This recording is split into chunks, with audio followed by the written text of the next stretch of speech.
Mirë atërës, mirëmëngjes kolegë. Fillojmë mbledhjen e Komisionit Ligjeve për ditën e sotme. Kuorumi është I pranishëm për të vazhduar me rendin e ditës, por si fillim kemi miratimin e procesverbalit të mbledhjes Komisionit të datës 1 Qershor 2020. Procesverbali ju ka ardhur nëpërmjet postës elektronike. Ka vërejtje për procesverbalin? Nuk ka, kush është pro? Kundër s'ka, asnjë abstenim. Miratohet procesverbali I mbledhjes Komisionit Ligjeve për datën 1 Qershor 2020. Kalojmë në pikën e dytë të rendit ditës. Sot në Komisionin e Ligjeve kemi Ministren e Drejtësisë, zonjën Etilda Gjoni. Zonja Ministre, mirë se erdhët në Komisionin e Ligjeve. Përshëndetje. Ne kemi sot prezent në komision për të raportuar mbi mënyrën e zbatimit nga organi I prokurorisë të rekomandimeve prioritare dhëna nga Këshilli I Ministrave në luftën kundër kriminalitetit për vitin 2019. Komisioni ynë është komision përgjegjës, relatore do të jetë kolegja Vasilika Hysi. Siç jeni në dijenin, komisionin ton ka raportuar para pak kohësh prokurori I përgjithshëm. Ne si komision përpara miratimit të projekt rezolutës mbi veprimtarinë e prokurorisë së përgjithshme në luftë kundër kriminalitetit për vitin 2019, do të dëgjojmë sot në këtë raportim edhe Ministrin e Drejtësisë, me qëllim që problematikat që do të dalin nga kjo seancë dëgjimore, por jo vetëm, të mund të adresohen dhe të bëhen pjesë e rezolutës që do të miratojmë në komision dhe në seancë plenare mbi veprimtarinë e prokurorit përgjithshëm për gjendjen e kriminalitetit për vitin 2019. Zonja Ministre, kolegët e mi kanë marrë një material shtërues nga Ministria e Drejtësisë lidhur me mënyrën e zbatimit nga organi I prokurorisë të rekomandimeve prioritare të dhëna nga Këshilli I Ministrave për vitin 2019. Po ashtu ka edhe një material të përmbledhur që u është përndar kolegëve, por gjithsesi, për më tepër, për të bërë një përmbledhje të shkurtër të këtyre rekomandimeve të dhëna nga Këshilli I Ministrave në luftë kundër kriminalitetit për institucionin e prokurorisë për vitin 2019, unë po ju kaloj fjalën pa humbur kohë. Fjala është për ju. Faleminderit zoti kryetar, të nderuar anëtarë të Komisionit Ligjeve, më lejoni t'ju falenderoj për ftesën për të raportuar mbi veprimtarinë e prokurorit përgjithshëm në zbatimin e rekomandimeve të Këshillit të Ministrave në luftën kundër kriminalitetit për vitin 2019 dhe në bazë të kuadrit ligjor dhe detyrimeve që rrjedhin prej tij për Ministrin e Drejtësisë, I jemi drejtuar prokurorit përgjithshëm për raportimin mbi zbatimin e rekomandimeve prioritare për vitin 2019 të Këshillit të Ministrave. Ministria sipas që ka depozituar dhe në kuvend, ka kryer vlerësimin e zbatimit të këtyre rekomandimeve prioritare në institucionet e prokurorisë, duke u mbështetur jo vetëm në raportimet që janë nga prokuroria e përgjithshme, por dhe në bazën e analizës dokumentave strategjik qeveritar, raportet e organizmave ndërkombëtar, progres raportit të Komisionit Evropian, duke përfshirë këtu edhe të dhënat zyrtare të mbledhura nga Ministria e Drejtësisë. Nga analiza e bërë sipas kësaj metodologjie dhe në bazë të prioriteteve që qeveria ka në luftën kundër kriminalitetit, por njëkohësisht edhe pritshmërive në kuadër të procesit të integrimit të vendit, Ministria e Drejtësisë ka evidentuar problematikat mbi të cilat janë bazuar rekomandimet e dhëna edhe për vitin 2020 të Këshillit të Ministrave për prokurorinë e përgjithshme. Dëshiroj të theksoj se viti 2019 ka qenë një vit shumë I rëndësishëm për rezultatet e të reformës në drejtësi për sa I institucionit të prokurorisë. Zgjedhja e prokurorit përgjithshëm në dhjetor të vitit 2019 sipas parashikimeve të reja ligjore dhe krijimi I SPAK-ut padyshim janë dy arritje shumë të rëndësishme në rezultatet e reformës në drejtësi. Tashmë që kuadri institucional është në funksion, pritet një përmbushje më e mirë e rekomandimeve të Këshillit të Ministrave në luftën kundër kriminalitetit në përgjithësi dhe veçanërisht për ato rekomandime që lidhen me luftën kundër korrupsionit dhe krimit të organizuar. Emërimi në fillim të këtij viti të inspektorit lartë drejtësisë do të ndihmojë padyshim edhe në plotësimin e atij vakumi që ishte krijuar për procedimin disiplinor të gjyqtarëve dhe prokurorëve. Lufta kundër kriminalitetit nuk është prioritet vetëm i qeverisë shqiptare, por i gjithë institucionet e sistemit të drejtësisë në funksion të shtetit, duke përmbushur kështu jo vetëm një rekomandim në kuadër të procesit të antarësimit në Bashkimin Evropian, por dhe të misionit për shtetformimin dhe për të ofruar qytetarëve shqiptarë sigurinë për siguruar rendin publik dhe atë kushtetues. Dhe duhet të jetë e tillë në një frymë bashkëpunuese me sa më shumë koordinim me qëllim arritjen e këtij qëllimi, këtij prioriteti të përbashkët. Jemi të vetëdijshëm që viti 2019 ka qenë një vit intensiv në luftën kundër kriminalitetit, ku ka patur një bashkëpunim dhe angazhim të gjitha strukturave dhe kemi arritur disa rezultate pozitive. Aspekt pozitiv janë dhe udhëzimet që prokurori i përgjithshëm ka miratuar gjatë vitit 2019, të cilët kanë bërë të mundur transferimin e dosjeve me kompetencë lëndore të SPAK-ut, si dhe në udhëzimet për marrjen e mosave me qëllim garantimin e pavarësisë së prokurorit në ushtrimin e funksionit dhe për të siguruar eficiencën, lishmërinë, transparencën në veprimtarinë e prokurorive të cilët drejtojnë.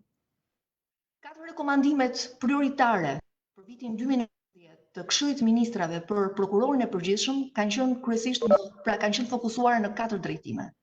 luftën kundër korrupsionit, luftën kundër krimit të organizuar, të drejtat e njeriut dhe bashkëpunimin ndërinstitucional dhe ndërkombëtar.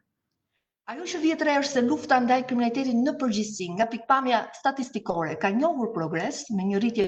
të çështjeve të vitit 2019 në krahasim me 2018-ën dhe në vlerësim të 4 drejtimeve kryesore në të cilat janë drejtuar dhe rekomandimet kryesore të qeverisë, më lejoni të ndalem në aspektet më të rëndësishme të këtyre drejtimeve. Për sa i përket luftës kundër korrupsionit si një ndër prioritetet kryesore mbi bazën të cilëve janë dhënë edhe rekomandimet përkatëse. Lufta kundër korrupsionit prioriteti i organeve të drejtësisë ku për prokurori rekomandimi është përcaktuar me prioritet. Ndjekja e masave ndëshkuese për hetimin, gjykimin dhe dërgimin përpara përgjegjësisë të gjitha atyre të cilët janë të përfshirë në çështje korruptive apo dhe atyre ndëshkuese është shumë i rëndësishëm. Dhe këtë them jo vetëm si ministre e drejtësisë me përgjegjësitë që më jep ligji, por edhe në cilësinë e koordinatorit kombëtar antikorrupsion me një përgjegjësi në nivel kombëtar për luftën kundër korrupsionit, për një komandimesh organit të prokurorisë lidhur me masat që duhet merren në hetimin e veprave penale të korrupsionit. Do doja të ndalesha te konkluzionet kryesore të këtij rekomandimi, të këtij prioriteti, dhe pavarësisht se rezulton se ka një rritje të numrit të hetimeve për veprat penale të korrupsionit në krahasim me vitin e kaluar, por ajo çfarë vjet re është se rastet që kanë shkuar për gjykim gjatë vitit 2019 mbeten në të njëjtat nivele apo krahasuar me numrin total është më i ulët, që duhet bëhet më shumë në rritjen e efektshmërisë së organit të prokurorisë për hetimin e çështjeve. Dhe ne kemi evidentuar edhe vetë kur çështjet caktuara të task forcës antikorrupsion drejtuar nga Ministri i Drejtësisë janë dërguar për hetim në prokurori me dosje të plota, në pjesën më të madhe të tyre është vendosur pushim apo mos fillim duke mos kryer asnjë veprim hetimor, dhe për pjesën tjetër ka patur një zvarritje të proceseve, që do të thotë do duhet më shumë nga ana e prokurorisë të vihet theksit efektshmërisë jo vetëm në kohë, cilësisë së hetimit të veprave penale kundër korrupsionit. Ndërkohë vijon të mbetet roli i ulët i prokurorisë për sa i përket hetimeve proaktive për veprat penale të korrupsionit, duke përfshirë dhe numrin e rasteve të përdorimit të metodave speciale të hetimit, të cilat zën vetëm 12.7% të numrit total të çështjeve të filluara kryesisht. Lidhur me asetet e sekuestruara apo konfiskuara, rezulton se raporti i kërkesave vijon të mos jetë në nivelet e kërkuara në raport me numrin e procedimeve penale të regjistruara për veprat penale korrupsionit, megjithatë vlen për të përmendur se ka pasur raste të hetimit dhe dënimit të zyrtarëve të lartë. Ka një rënje të numrit të çështjeve për veprat penale në fushën e pastrimit të parave rreth 10.8% më pak, krahasuar kjo me vitin 2018, pavarësisht rekomandimit të vazhdueshëm për shtimin e numrit të hetimeve sistematike pasurore dhe rritjes së cilësisë së këtyre hetimeve. Duke marrë në konsiderat rëndësinë që ka hetimi i këtyre veprave si një ndër kushtet e integrimit, por njëkohësisht edhe si rekomandim i njësër institucioneve dhe mekanizmave ndërkombëtar, duhet nga institucioni i prokurorisë të bëhet akoma shumë për sa i përket vitit 2020. Për sa i përket zbatimit të ligjit antimafia, gjatë vitit 2019 vjet re një rritje me shifra për sa i përket kërkesave për konfiskim dhe sekuestrim për subjektet e këtij ligji, me rreth 28% më tepër krahasuar me vitin 2018. Janë paraqitur të dhënat në lidhje me kërkesat e shteteve të huaja për produktet e veprave penale të kryera jashtë vendit, numri të cilave rezulton që është pothuajse i njëjtë me ato të vitit 2018, pavarësisht rekomandimit për rritjen e numrit të tyre dhe për një ndjekje më të kujdesshme. Krijimi i prokurorisë posaçme dhe kompetenca e hetimit pasuror të prokurorisë posaçme do të përbëjë një sfidë për vitin 2020, e cila në dijenin time me Ajsa kemi marrë informacion, po adresohet nga prokuroria me aktivizimin e strukturës specifike në prokurorinë e rrethave. Të cilat janë evidentuar dhe në raport Departamentit të Shtetit Amerikan, ku fokusi vihet mbi rritjen e efikasitetit të hetimeve në luftën kundër korrupsionit, pastrimit parave dhe krimeve ekonomike. Duke mbajtur në konsiderat problematikat e vitit 2019 dhe prioritetet për vitin 2020, edhe për vitin 2020 janë adresuar rekomandimet në luftën kundër korrupsionit, kryesisht për me të njëjtat objektiva, duke konsideruar rritjen e numrit dhe cilësisë së hetimeve për veprat penale në fushën e korrupsionit, koordinimin dhe bashkëpunimin me prokurorinë e posaçme për sa i përket hetimeve proaktive pasurore dhe financiare, veçanërisht edhe për veprat penale në fushën e korrupsionit në nivele të larta të politikës apo të administratës publike, lidhur me rritjen e hetimeve proaktive, që është shumë e rëndësishme, dhe është një mekanizëm që prokuroria, institucioni i prokurorisë do duhet ta përdorë në një masë më të gjerë në rastet kur ka indicje apo për raste që janë edhe publike, përmirësimin e mbajtjes të dhënave dhe raportimin statistikor për sa kohë që vijojmë ende të kemi problematika, krijimin e track recordit i cili është një kërkesë dhe një kusht për rastet kundër korrupsionit edhe nga Bashkimi Evropian, forcimin e bashkëpunimit me agjencitë ligjzbatuese të huaja dhe vendase, si dhe rritjen e kapaciteteve të prokurorëve dhe oficerëve të policisë gjyqësore. Për sa i përket prioritetit të dytë, që ka të bëjë me luftën kundër krimit të organizuar, edhe këtu në këtë prioritet do ndalem në çështjet më kryesore, pasi ashtu si dhe kryetari e përmendi janë vendosur dhe janë përshkruar të gjitha në raportin e detajuar që është depozituar në kuvend. Lufta kundër krimit të organizuar është një ndër prioritetet dhe objektivat kryesor të luftës kundër kriminalitetit, një ndër prioritetet kyç të qeverisë, pikë së pari një i të gjithë ndaj qytetarëve shqiptar, por dhe si një ndër rekomandimet kryesore të Bashkimit Evropian. Forcimi i bashkëpunimit me organizatat rajonale dhe ndërkombëtare në drejtim të luftës kundër krimit të organizuar, pastrimit parave dhe terrorizmit është një tjetër drejtim në cilën është fokusuar qeveria shqiptare. Lidhur me veprat penale kundër krimit të organizuar, jepen të një rritje me 24% të regjistrimit të procedimeve, ashtu si dhe një rritje të hetimeve proaktive dhe në përdorimin e mjeteve speciale të hetimit, duke shënuar kështu një rritje prej 23.6% në krahasim me vitin 2018. Por përsëri, nga analiza që kemi kryer dhe padyshim në bazë të rekomandimeve që unë përmenda, kërkohet një mobilizim nga të gjitha strukturat ligjzbatuese dhe në mbështetje dhe koordinim për rritjen jo vetëm të numrit, por dhe të zhvillimit të hetimeve cilësore. Si nga rekomandimet e Manivalit dhe nga Komisioni Evropian për raportin e vitit 2019, theksi është rekomanduar që theksi të vihet tek luftimi në mënyrë efektive të grupeve të krimit organizuar dhe hetimin për pastrimin e parave apo pasurive që rrjedhin nga krimi dhe pasuritë e pajustifikuara. Dhe në zbatim të planit të veprimit të qeverisë shqiptare në përmbushje të rekomandimeve të Manival, janë marrë masa dhe nga prokuroria e përgjithshme për të organizuar punën në zbatim të tyre, rezultate të cilat do duhet të arrihen me patjetër në vitin 2020. Aktualisht Shqipëria ka një kuadër të gjerë dhe të plot ligjor dhe nënligjor, si dhe një bazë të konsiderueshme dokumentash strategjik që adresojnë çështjet e lëndëve narkotike si plani kombëtar kundër kanabisit, por nga statistikat dhe nga të dhënat që janë analizuar, konstatohet se lidhur me veprat penale në fushën e lëndëve narkotike, për vitin 2019 janë hetuar më shumë çështje se në vitin 2018, rreth 99 çështje më tepër. Por dhe në këtë mbetet në nivel më të ulta se viti 2018, dërgimi i çështjeve për gjykim, me gati 28 çështje më pak.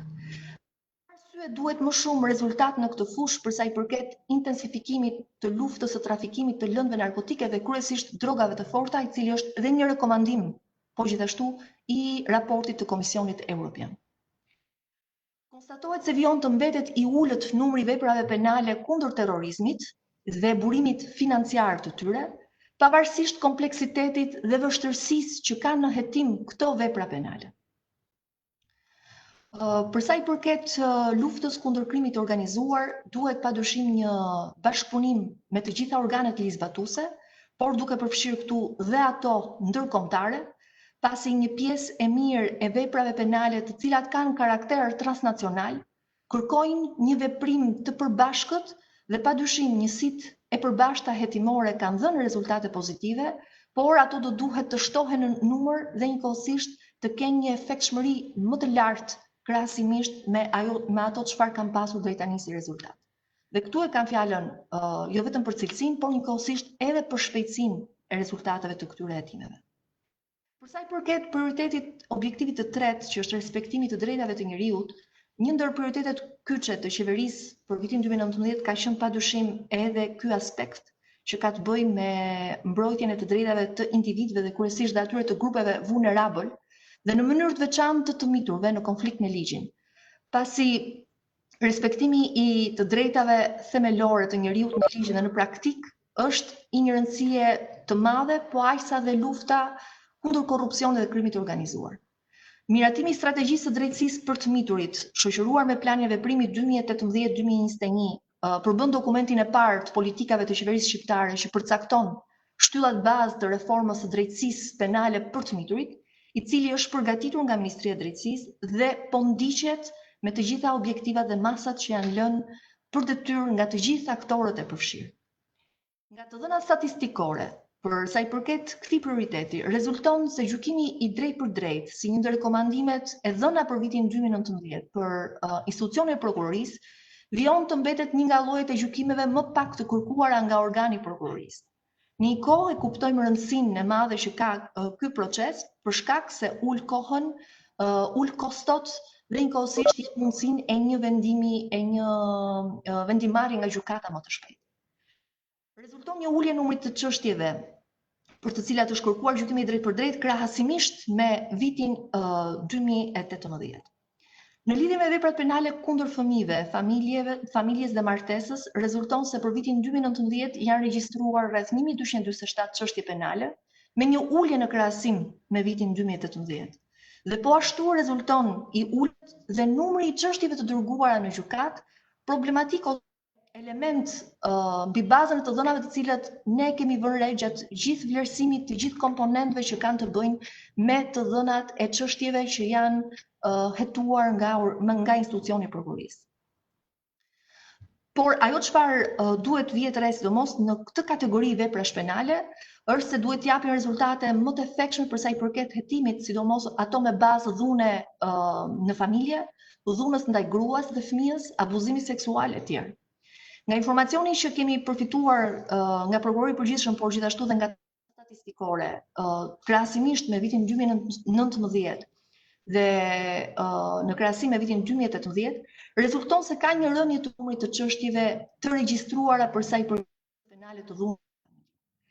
Lidhur me politikën e dënimit të ndjekur gjatë gjykimit në çështjet e dërguara për gjykim nga prokuroria për dhunën në familje, nuk është kërkuar në asnjë rast dënimi maksimal i parashikuar nga paragrafi përkatës i dispozitës. Ndërkohë për vitin 2018 është kërkuar në 2 Si dhe ajo çfarë ne kemi konstatuar është që nuk ka shpërsim të politikës penale në një kohë që ka qenë një ndër rekomandimet kryesore që përbënte këtë prioritet të tretë. Në një kohë që dhuna në familje është një fenomen i cili duhet të ndiqet me të gjitha mënyrat në një bashkëveprim të gjitha institucioneve, dhe padyshim ndëshkimi nuk është i vetmi mekanizëm, pasi theksi dhe fokusi të gjithëve ne duhet vendoset tek parandalimi, por duhet të bëjmë më të efektshëm hetimin e këtyre çështjeve, kategorizimin sipas kësaj vepre, duke mos e konsideruar ashtu siç kemi vënë re në shumë raste si plagosje apo tentativë vrasje, pavarësisht se është e qartë që është rasti dhunës në familje. Vion të mbetet i nevojshëm trajnimi i oficerëve të policisë gjyqësore, pasi nga të dhënat e paraqitura numri pjesëmarrjes të kësaj kategorie për tema që lidhen me dhunën në familje është shumë i ulët. Në zbatim të një sistemi tërësisht të ri penal për të miturit në kontakt me organet e drejtësisë, vlerësohet përmbushja e rekomandimeve të dhëna në lidhje me të miturit dhe për zbatimin e kuadrit ligjor për këtë kategori, përfshirë këtu dhe krimin e strukturave të posaçme, nxjerrjen e akteve apo formateve të unifikuara, si dhe zhvillimin e aktiviteteve trajnuese të prokurorëve të dedikuar për hetimin e këtyre veprave penale. Nga tërësia e statistikave rezulton se ka një ulje të numrit të masave të sigurimit në tërësi,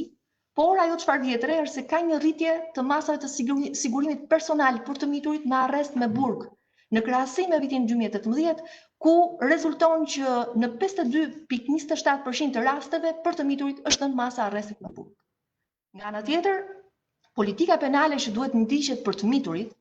duhet jetë në përputhje me standardet ndërkombëtare dhe për të krijuar një drejtësi miqësore për ta, për sa kohë që e kemi objektiv strategjik, miratuam një kod drejtësie penale për të miturit specifik, pavarësisht elementeve të vështirësisë që hasen në zbatim, por përpjekjet tona duhet jenë për të rehabilituar të miturit dhe që janë në kontakt me organet e drejtësisë. Dhe ashtu si dhe Ministria e Drejtësisë së bashku me aktorët që janë të përfshirë në këtë aspekt, edhe qendrat komunitare që janë hapur tashmë në 22 bashki për trajtimin e kësaj kategorie të miturit, apo qendrën për parandalimin e krimeve të miturve. Shumë shpejt planifikohet një objektiv madhor që është hapja e institutit multidisiplinar të miturve, me qëllim që të shmanget mbajtja e tyre në burg, por të jetë mundësia e mbajtjes dhe trajtimit të tyre, rehabilitimit të tyre në një institut multidisiplinar ku të ofrohet i gjithë shërbimi social për ta. Duke mbajtur në kontakt problematikat evidentuara dhe rekomandimet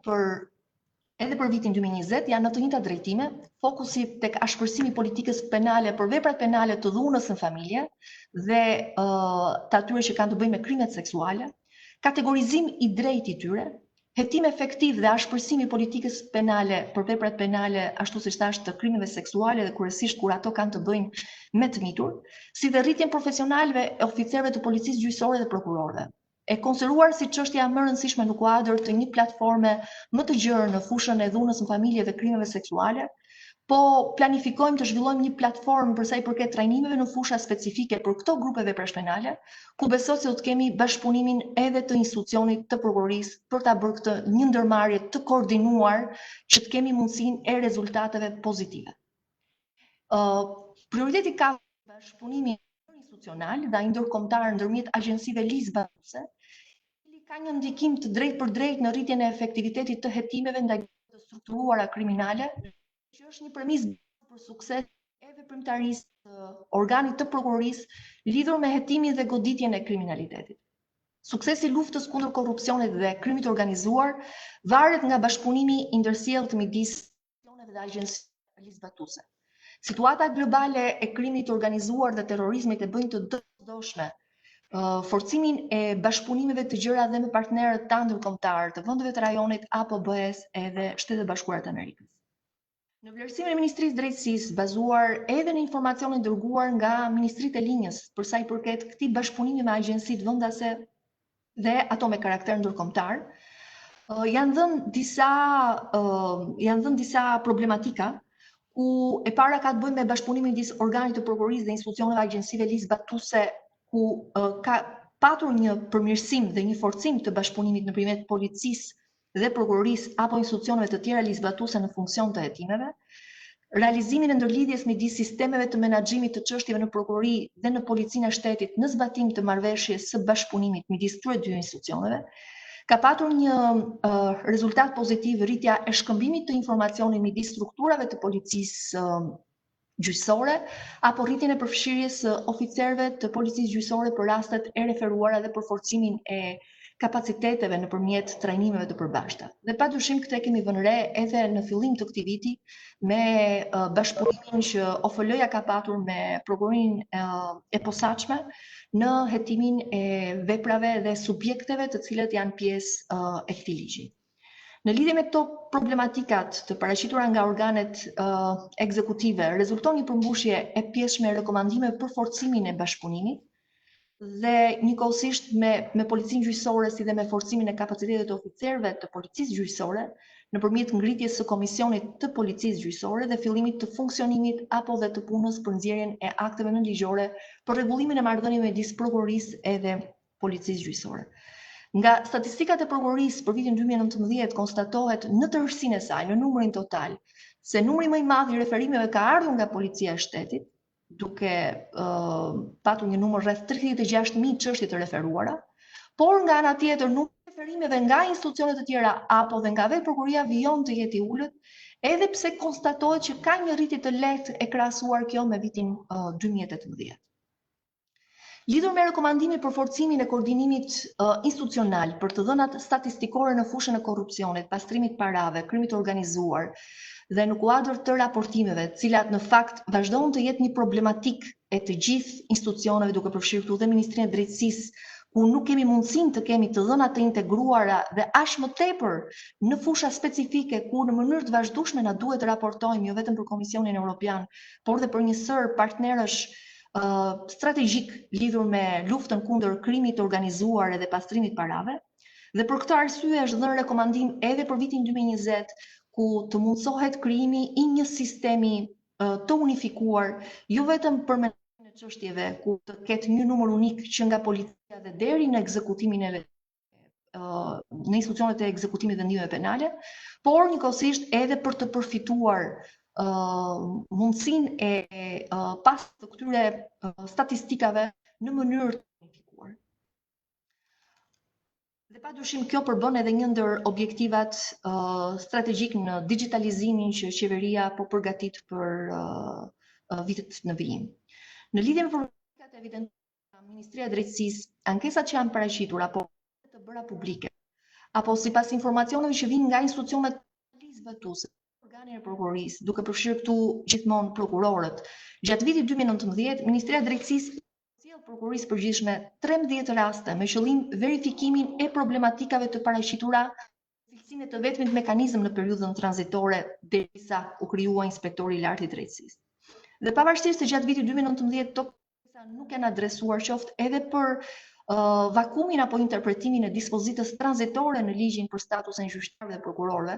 tashmë do duhet Inspektori i Lartë i Drejtësisë të shqyrtojë të gjitha rastet për veprimet apo mosveprimet e prokurorëve, të cilat janë haptazi në shkelje me ligjin, me qëllim që të hetohen aspektin disiplinor. 5 prokurorë komanduar nga Këshilli i Lartë Prokurorisë tek inspektori besoj do të kenë të gjithë mundësinë që të veprojnë pavonesë në hetimin disiplinor të rasteve të prokurorëve të paraqitura gjatë vitit 2019, apo dhe më herët që kanë ngelur pa trajtim. Një sër problematika që janë ngritur dhe nga partnerë ndërkombëtar lidhur me bashkëpunimin ku padyshim, ashtu siç e përmenda, njësitë e përbashkëta hetimore kanë dhënë rezultatet e duhura, por ato duhet shtohen në numër edhe të rrisin e këtij raportimi pranë në Komision dhënë një rekomandim për vitin 2020 për kryesore. I drejtohet prokurorisë përgjithshme për luftën ndaj kriminalitetit në përgjithësi. Por padyshim nëpërmjet tij duke ju drejtuar gjitha prokurorëve dhe institucioneve brenda prokurorisë, duke ju drejtuar të gjithë prokurorëve të kanë pavarësinë në hetimin e çështjeve brenda institucionit të prokurorisë. Dhe me qëllim arritjen e rezultateve të dukshme në luftën ndaj kriminalitetit. Ka shumë rëndësi që jo vetëm thjesht nga ana e prokurorisë të zbatohet gërma e ligjit për sa i përket hetimeve, por duhet të zbatohet fryma e ligjit. Pra, çështja duhet të ndiqen në frymën e ligjit. Dhe prokuroria ka nevojë që të largojë sëmundjet e vjetra ku prokurori që përfaqëson interesat e shtetit të qytetarëve, edhe të qytetarëve njëkohësisht, ta konsiderojë mision pozicionin e tij. Dhe jo vetëm thjesht një detyrë që shikon thjesht se çfarë thot gërma e ligjit e cilat janë kompetencat e tij. Sugjeroja unë që do doja që të përfshihej edhe në rezolutën që Kuvendi do të miratojë për institucionin e prokurorisë përgjithshme. kërkohet më shumë bashkëpunim dhe koordinim me të gjithë aktorët, duke përfshirë edhe Ministrinë e Drejtësisë në prioritet që është i përbashkët. Duke mbajtur në konsiderat që tashmë kemi një formësim strukturor ndryshëm me të kaluarën, ku veprat penale në fushën e korrupsionit dhe krimit organizuar janë kompetencë lëndore e SPAK-ut, do duhet sugjeroj që të reflektohet në rezolutën e Kuvendit adresimi i këtyre rekomandimeve në mënyrë specifike edhe për SPAK. Në fundit, rekomandimet e qeverisë për prokurorin e përgjithshëm në luftën kundër kriminalitetit nuk i përkasin vetëm prokurorit përgjithshëm, po i përkasin gjitha strukturave që janë pjesë e institucionit të prokurorisë. Për këtë arsye, edhe për shkak të një mungese të qartë ligjore, do të sugjeroja që të përfshihej në rezolutën e Kuvendit ku çështjet që kanë të bëjnë apo rekomandimet që kanë të bëjnë me korrupsion të konsiderohen si objekt i punës edhe për SPAK-un në mënyrë të posaçme. Lufta ndaj kriminalitetit dhe rekomandimet e adresuara për vitin 2020 të qeverisë duhet që të konsiderohen si një përgjegjësi e përbashkët dhe të bëj bashkë si në metodologji edhe në zbatimin e tyre apo dhe në një raportim të rëndësishëm siç të gjithë aktorët, Ministrinë e Drejtësisë, Prokurorinë e Përgjithshme, Kryetarin e Këshillit të Lartë të Prokurorisë, drejtuesin e SPAK-ut, pasi do duhet që të jetë një ndërmarrje e koordinuar. Dhe shpresoj që vërtet ky rekomandim dhe ky shqetësim që unë vëret si Ministër Drejtësie të reflektohet edhe në rezolutën e Kuvendit. Ju faleminderit tentojmë që të mbeten çështjet kryesore, por padyshim jam se do ketë çështje për diskutim. Po, faleminderit zonja ministre për prezantimin shtërues të raportit. Zonja Hysi si relatore e më pas pyetje dhe diskutime nga kolegët. Shumë kryetar, të nderuar kolegë, faleminderit zonja ministre. Kjo është për 3 arsye. E para, ne sa kemi kaluar në dëgjes institucionin e prokurorit përgjithshëm, në javën e ardhshme raporton Këshilli i Lartë i Prokurorisë, por ndërkohë në komisionin tonë raportojnë edhe disa institucione të tjera, për të cilat në raportin që ka paraqitur Ministri i Drejtësisë ka një përgjegjësi të thoshnja ose çështjet përfshihen në jurisdiksionin e Komisionit të Ligjeve. E dyta, ky raportim është shumë ndihmues për përgatitjen e projekt rezolutës, të cilën bazuar dhe në paraqitjen që bëri Ministri i Drejtësisë dhe në diskutimet që ne do bëjmë sot, unë në cilësinë e relatores do t'ju përcjell në fillim të javës tjetër projekt rezolutën me të gjitha përmirësimet dhe reflektimet e diskutimeve që ne kemi, por dhe të mendimet e sugjerimeve që unë kam nga leximi i këtij raporti dhe diskutimet që kemi bërë me prokurorin e përgjithshëm. E treta, që ka shumë rëndësi, lufta kundër kriminalitetit dhe përparësitë e Këshillit të Ministrave në parandalimin e kriminalitetit janë në lidhje dhe me negociata që priten të hapen këto ditë. Në këtë kuadër mendoj që për ne është shumë i rëndësishëm fokusimi në këto çështje. Nuk do doja të përsërisja çfarë tha Ministri i Drejtësisë, pasi dhe prezantimi ishte korrekt dhe i plot, por do doja të ndalesha të bëja një lidhje dhe disa sugjerime lidhur me atë çfarë ne si komision mund të bëjmë, edhe në raport me veprimtarinë tonë, por edhe disa problematika të konstatuara, dhe duke ju ndihmuar edhe ju të nderuar kolegë për të adresuar pyetje ose për të orientuar diskutimin. 4 prioritetet e Këshillit të Ministrave, lufta kundër korrupsionit, lufta kundër krimit organizuar, drejtat e njeriut, bashkëpunimi ndërinstitucional, janë të 4-ta në fokusin e Komisionit të Ligjeve, por një pjesë prej tyre janë edhe në fokusin e komisioneve të tjera, siç është Komisioni i Sigurisë. Në këtë kuadër unë do vlerësoja zoti kryetar që për çështje specifike ne të kemi edhe një kalendar të një veprimtarie të përbashkët të 2 komisioneve për të ndihmuar në mënyrë sistematike ose për të ndjekur në mënyrë sistematike punën e prokurorit përgjithshëm dhe të SPAK-ut, të drejtuesit të SPAK-ut për përmbushjen e këtyre rekomandimeve dhe të mos presim vetëm raportimin vjetor. Raporti i paraqitur nga Ministri i Drejtësisë është i detajuar, i shkruar qartë dhe paraqet edhe metodologjinë. E theksoj metodologjinë sepse në këtë kuadër ja vlen të theksoj nevojën që ka angazhimi i Komisionit të Ligjeve pas miratimit të ligjit për policinë gjyqësore në monitorimin e rritjes së kapaciteteve të policisë gjyqësore, por dhe në rolin që kanë policit gjyqësore në ministritë e tjera, siç është në Ministrinë e Brendshme, në Ministrinë e Financave, të Ekonomisë, të Mjedisit dhe në atë të Mbrojtjes. E theksoj këtë pasi, megjithse nga buxheti i shtetit dhe me ligje ne kemi dhënë këtyre institucioneve të kenë një strukturë të posaçme, rezulton që numri i rasteve të referuara për çështje të ndjeshme, siç është mjedisi, mbrojtja e mjedisi, ndërtimet pa leje e shumë çështje të tjera janë jashtëzakonisht të ulta. Në këtë kuadër, për të gjithë ju të nderuar kolegë, dhe në mënyrë të veçantë për gjithë ju që keni një përvojë shumë të mirë se ne të tjerët në çështjet e prokurorisë dhe të policisë gjyqësore, do të ishte me interes që në aktivitetin tonë të kishim një dëgjesë dhe një analizë të efektivitetit të ligjit të policisë gjyqësore dhe bashkëpunimit me të 4 institucionet e tjera. Policitë gjyqësore të 4 institucionet e tjera dhe në rezolut i paraqesnin prokurorit përgjithshëm një plan kërkesë për një detajim të trajnimeve dhe një raport posaçëm vetëm për këtë çështje. E theksoj këtë sepse edhe në rezolutën e kaluar e kishim lënë si detyrë dhe është e drejta ajo që tha ministria që është realizuar pjesërisht, ndoshta edhe për faktin që kemi një ligj të ri, por mendoj që Komisioni i Ligjeve ka mundësi për ta mbështetur dhe për të ndihmuar të gjitha institucionet edhe bashkëpunimin mes tyre. E para. E dyta, lidhur me luftën kundër korrupsionit. Është shumë e saktë ajo çfarë tha Ministria e Drejtësisë që nuk kemi ato rezultate që priten. Pra, roli proaktiv i prokurorisë mbetet shumë i ulët. Këtë ka konstatuar dhe vetë prokurori i përgjithshëm dhe ne të gjithë në seancën dëgjimore të zhvilluar me prokurorin e evidentuam. Në këtë kuadër do të doja të theksoja që për ne si komision,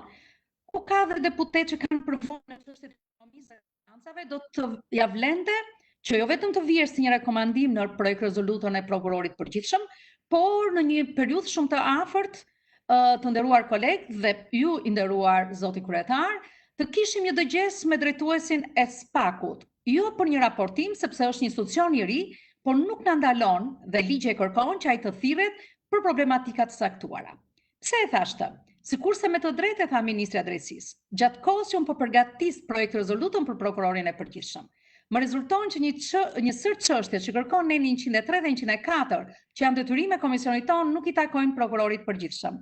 I takojnë SPAK-ut. Pra, një pjesë e rekomandimeve të Këshillit Ministrave nuk janë për prokurorin e përgjithshëm vetëm për shkak të organizimit, por janë dhe për SPAK-ut. Nga ana tjetër, këto dy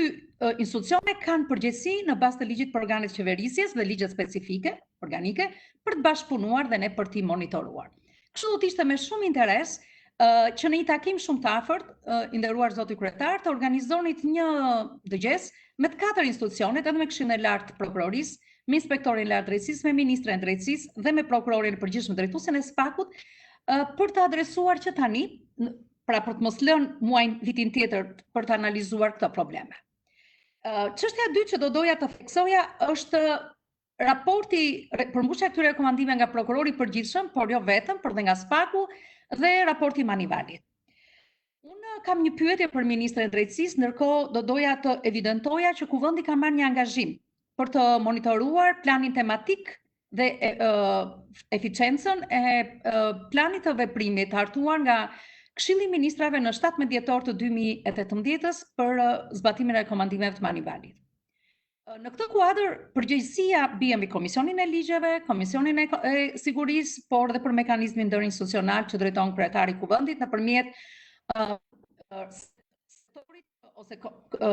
drejtorisë së monitorimit të institucioneve të pavarur.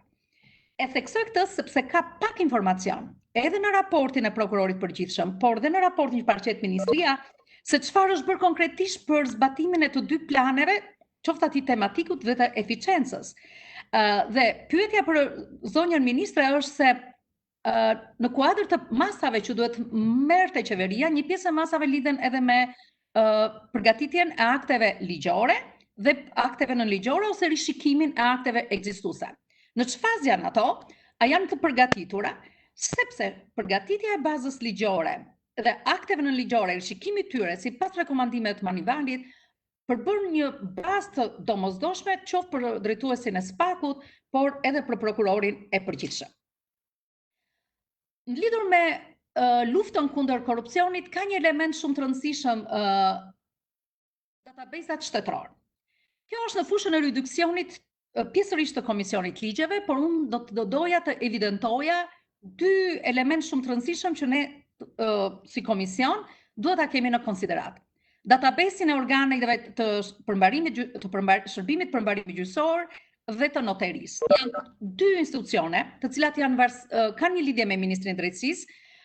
por nga ana tjetër ligjet i kemi miratuar ne në komision.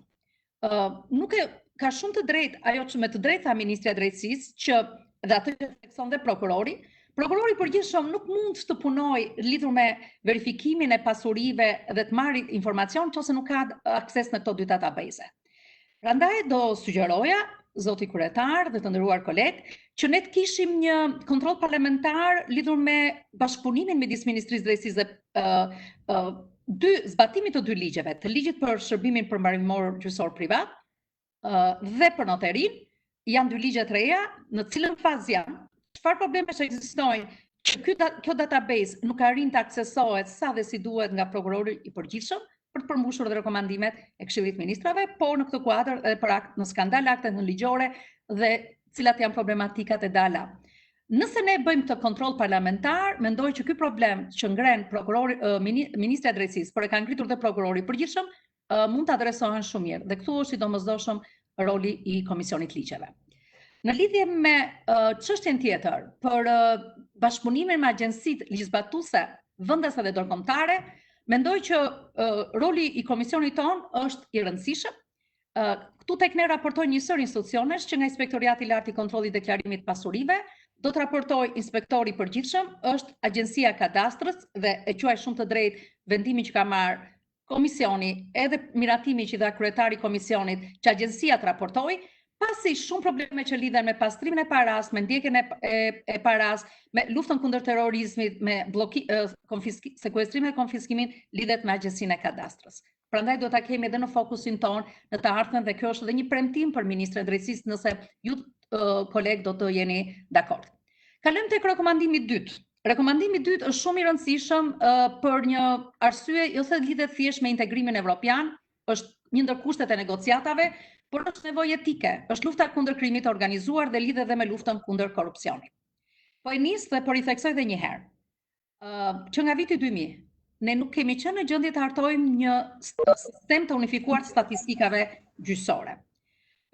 Të statistikave në përgjithësi, ku të ketë një kod unik si me të drejtë tha ministria, që nga policia, prokuroria, gjykata e tjerë. Kjo mund të jetë një mospërmbushje detyre në raport me integrimin, por unë do ta vlerësoja si një domosdoshmëri edhe për të orientuar politikën penale nga qeveria, por dhe për të orientuar kontrollin parlamentar.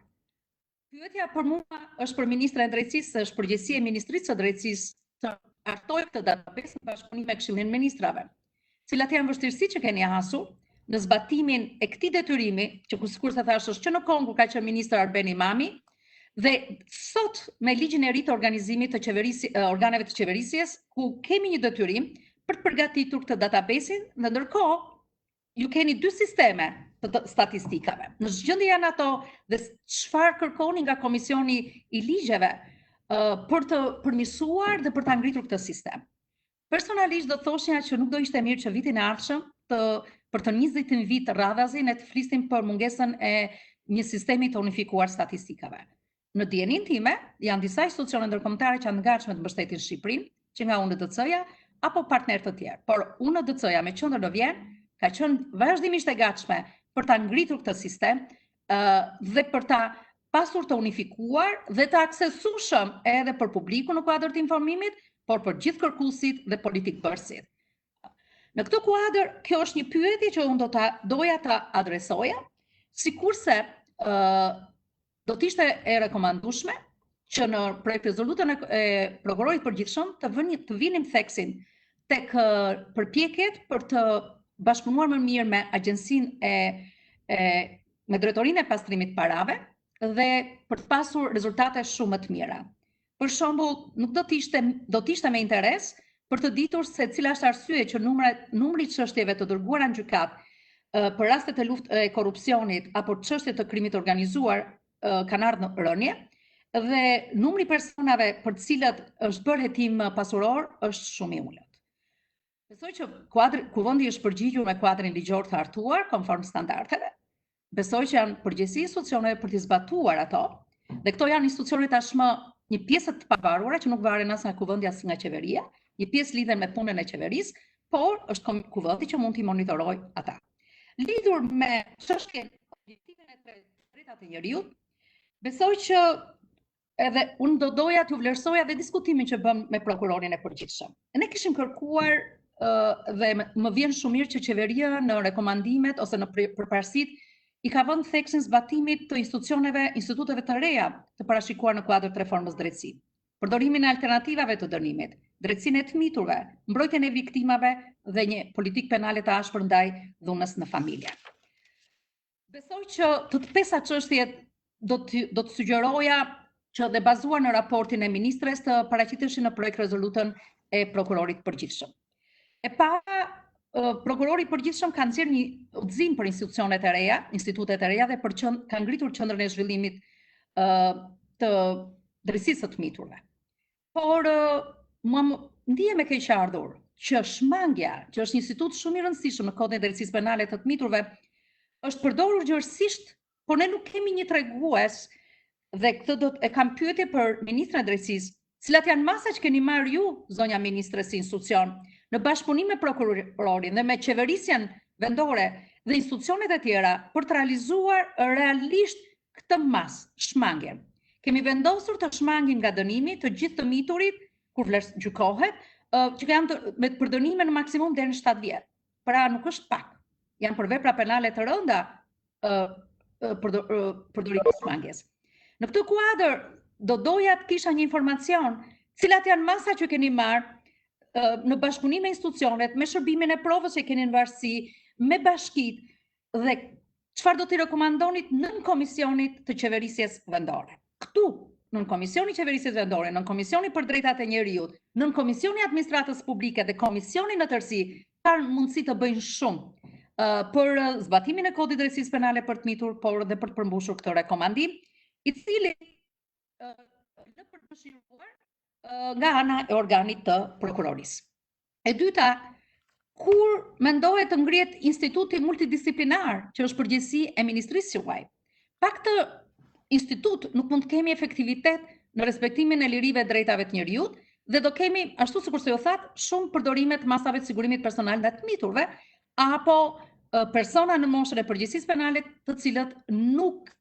janë në kujdesin e ndonjë institucioni. E gjej me vend shqetësimin që bëni për zbatimin e marrëveshjes dhe të gjykimit të drejtë për drejtë. Zoti kryetar, ju jeni një prokuror me shumë përvojë dhe në komision kemi edhe ish prokuror të tjerë. Mendoj që në veprimtarinë tonë, përveç rekomandimit që do i bëjmë prokurorit përgjithshëm, të kishim një seancë dëgjimore për të analizuar cilat janë problematikat që kanë dalë në zbatimin e kodit procedurës penale për këto institute, pasi rezulton që gjykimi drejt për drejt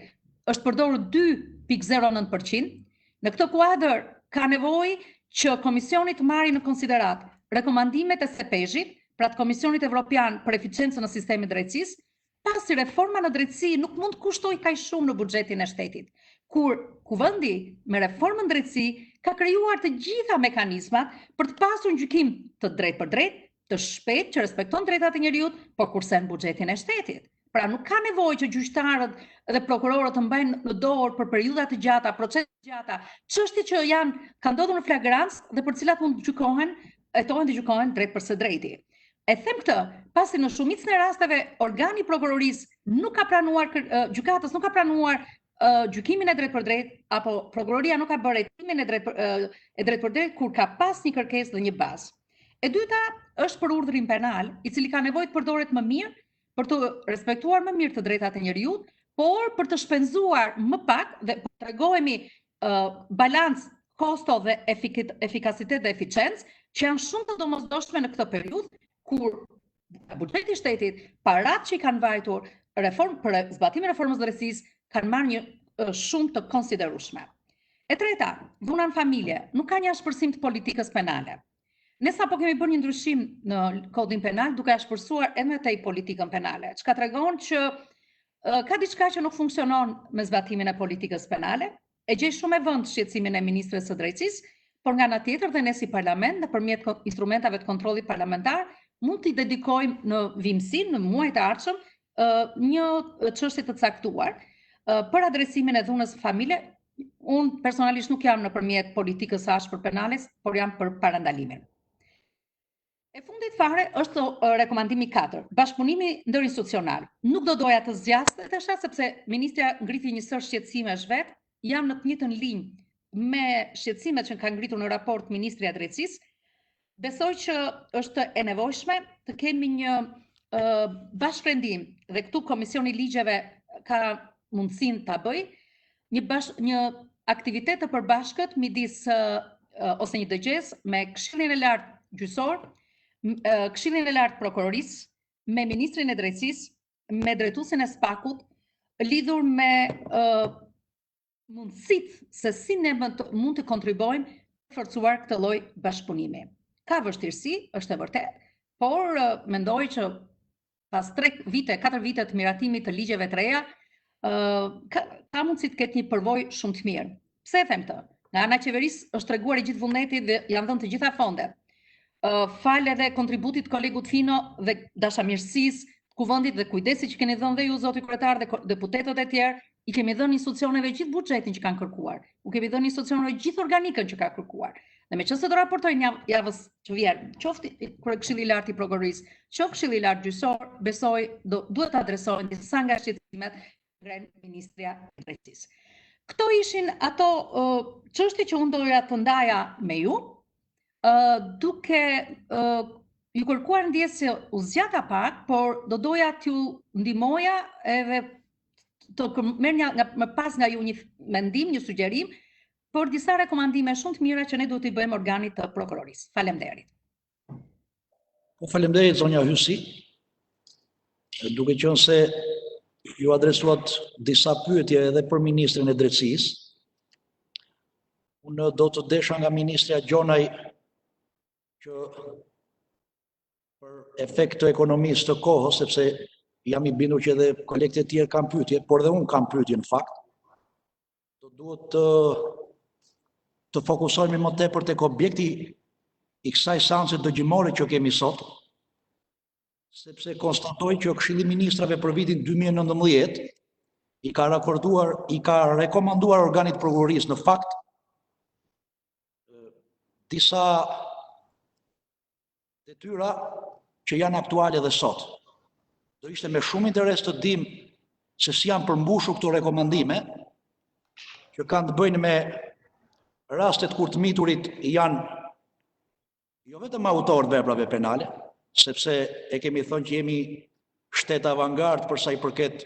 garancive proceduriale që kemi dhënë për të miturit autor të veprave penale me kodin e drejtësisë penale për të mitur, por nuk duhet mjaftohemi vetëm këtu, sepse në rekomandime që kemi dhënë për prokurorin për vitin 2019 kemi kërkuar ashpërsim të politikës penale dhe dënimit kur të miturit janë viktimat veprës penale. Po ashtu kemi rekomanduar dhe ashpërsim të masave të sigurimit dhe të masave të dënimit për veprat penale me natyrë gjinore dhe diskriminuese, për abuzimin me të miturit, për trafikimin me të miturit, por jo vetëm, por edhe për veprat penale kundër familjes dhe femrave. Dhe gruas, më falni. Ndaj zonja ministre, do të kërkoja që në fokusin e përgjigjeve që do t'jepni për kolegen Hysi, të keni në konsiderat edhe këto 2-3 çështje që sa po ngrita, sepse lufta kundër korrupsionit, lufta kundër krimit të organizuar, apo lufta kundër kriminalitetit në përgjithësi, është një punë e vazhdueshme dhe dinamike e organit prokurorisë, e ka bërë dje, do ta bëj sot, por do ta bëj edhe nesër. Kuptohet cilësia e kësaj lufte kundër këtyre veprave penale ka problematikat e veta dhe lë për të dëshiruar, por do duhet fokusohemi te këto rekomandime që kemi patur për vitin 2019 dhe që unë jam i bindur që në përfundim të kësaj seance dëgjimore, por dhe në rezolutën e prokurorit të përgjithshëm do duhet të vëmë gishtin mbi plak sepse nuk mund do të vazhdojmë me këtë politikë penale dhe me këtë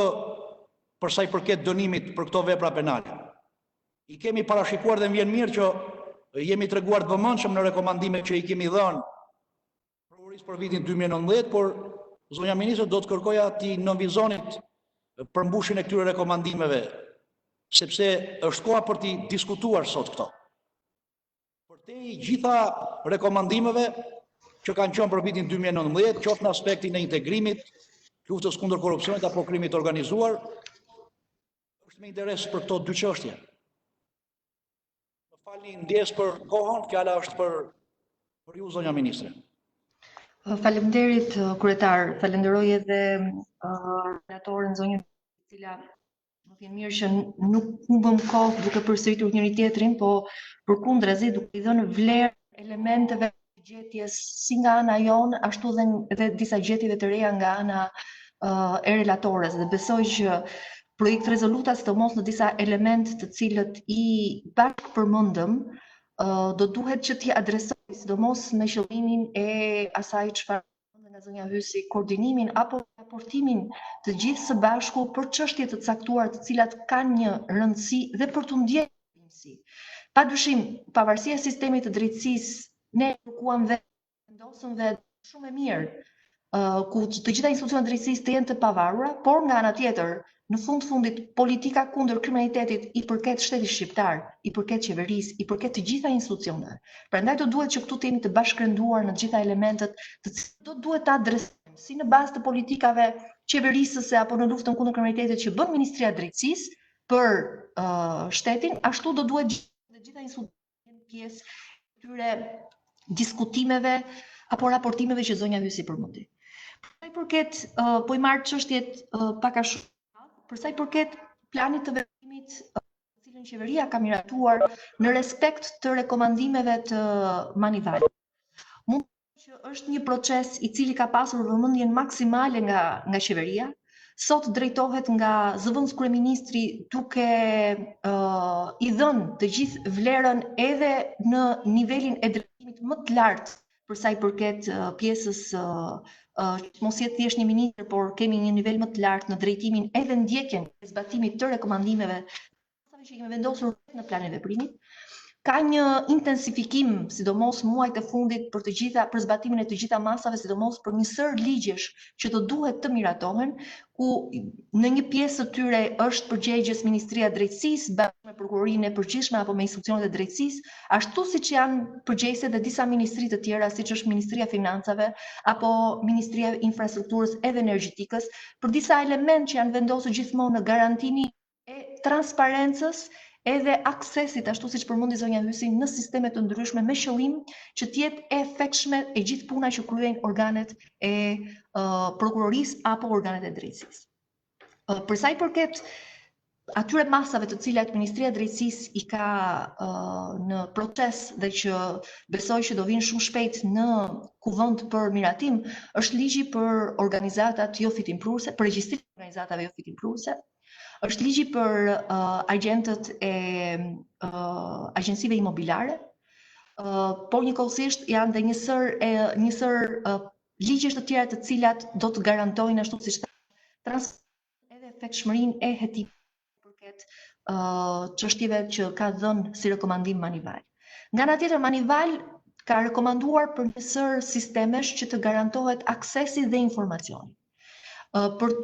të bashkuar edhe çështjen e dytë lidhur me sistemet e prokurorisë, me sistemin e përmbarimit dhe sistemin e notarisë dhe aksesin që duhet të ketë prokuroria në këto sisteme, në fakt deri tani bashkëpunimi, pavarësisht se nuk ka pasur një akses të drejtë për drejtë, ka qenë shumë i mirë, për vetë faktin që në Ministrinë e Drejtësisë është ngritur një strukturë specifike e cila jep të gjithë informacionin jo vetëm prokurorisë, edhe policisë, edhe OFL-s, kuadër të gjithë veprimtarive që kanë këto institucione. Dhe përgjigjja brenda 24 orëve për gjithë informacionin që kërkojnë. Vështirësia teknike për akses drejt për drejt për këto institucione, duke përfshirë këtu dhe pastrimin e parandalimit të parave apo institucione të tjera që e kanë në fokus këtë proces që do duan të kenë dhe informacionin, ka qenë në aspektin teknik. Unë e kam bërë të qartë disa herë dhe kam tentuar që të jem shumë transparente, jo vetëm në komisionin tuaj, por njëkohësisht edhe në ato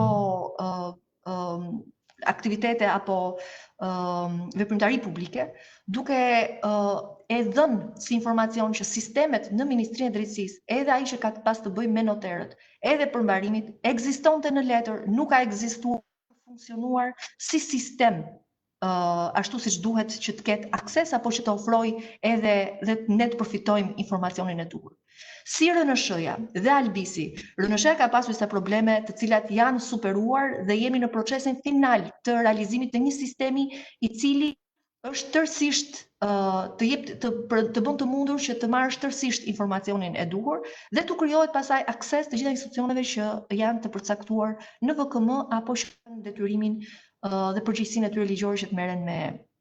informacionin në këtë çështje. Ndërsa Albis ka qenë një sistem i cili ka ekzistuar në letër dhe nuk ka funksionuar në të kaluarën. Dhe na është dashur jo për t'u ankuar përpara jush, por na është dashur një kohë shumë e gjatë, edhe mbase të ende edhe të dërgojmë subjekte të ndryshme në prokurori duke kallëzuar penalisht, vetëm për shkak të dëmit të madh që kanë sjell, problematikës që ne kemi pasur në zbatim dhe për hir të vërtetës në këto 3 vjet, kjo ka qenë vështirësia më e madhe që ka pasur krye të ministrisë. Unë besoj që brenda këtij muaji, në fakt RNSH se ka përfunduar dhe është bërë e efektshme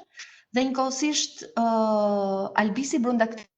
do të realizohet me qëllim që t'u jepet akses edhe institucioneve të tjera që janë të detyruara të dinë informacionin për këto 2 profesione, të cilat për hir të vërtetës, edhe nga Manivari komanduar kohë që transaksionet apo kontratat notariale përmbajnë një sër elementësh të cilët shpeshherë janë bërë objekt edhe për vepra penale që lidhen me pastrimin e parave. Ndërkohë, nga ana tjetër, unë jam shumë dakord, le të bëhet kontrolli parlamentar, nuk kam asnjë lloj problematike në këtë aspekt. Thash, ne po i bëjmë gati dhe ato do vihen në funksion brenda këtij muaji. Çdo lloj kontrolli parlamentar do ta ndihmojë Ministrinë e Drejtësisë, ashtu dhe institucionet e tjera, por kjo është arsyeja pse ju dash dhe ju bëra të ditur vështirësitë që ne kemi për sa i përket këtyre 2 sistemeve. Sa i përket sistemit të unifikuar menaxhimit të çështjeve apo sistemit të çështjeve me numër unik nga policia deri në institucionet ekzekutive vendime gjyqësore. Ka një problematikë shumë të madhe se e para si problematikë janë jo vetëm dizenimi i saj, ku padyshim edhe ekspertët e partnerëve apo misioneve që janë në Shqipëri si Euralius kanë dhënë sugjerimet e tyre se si do duhet të ndërtohet ai sistem. Nga ana tjetër edhe në diskutime që janë bërë edhe midis kryeministrave të Italisë dhe kryeministrit ton, ka qenë ky diskutim për të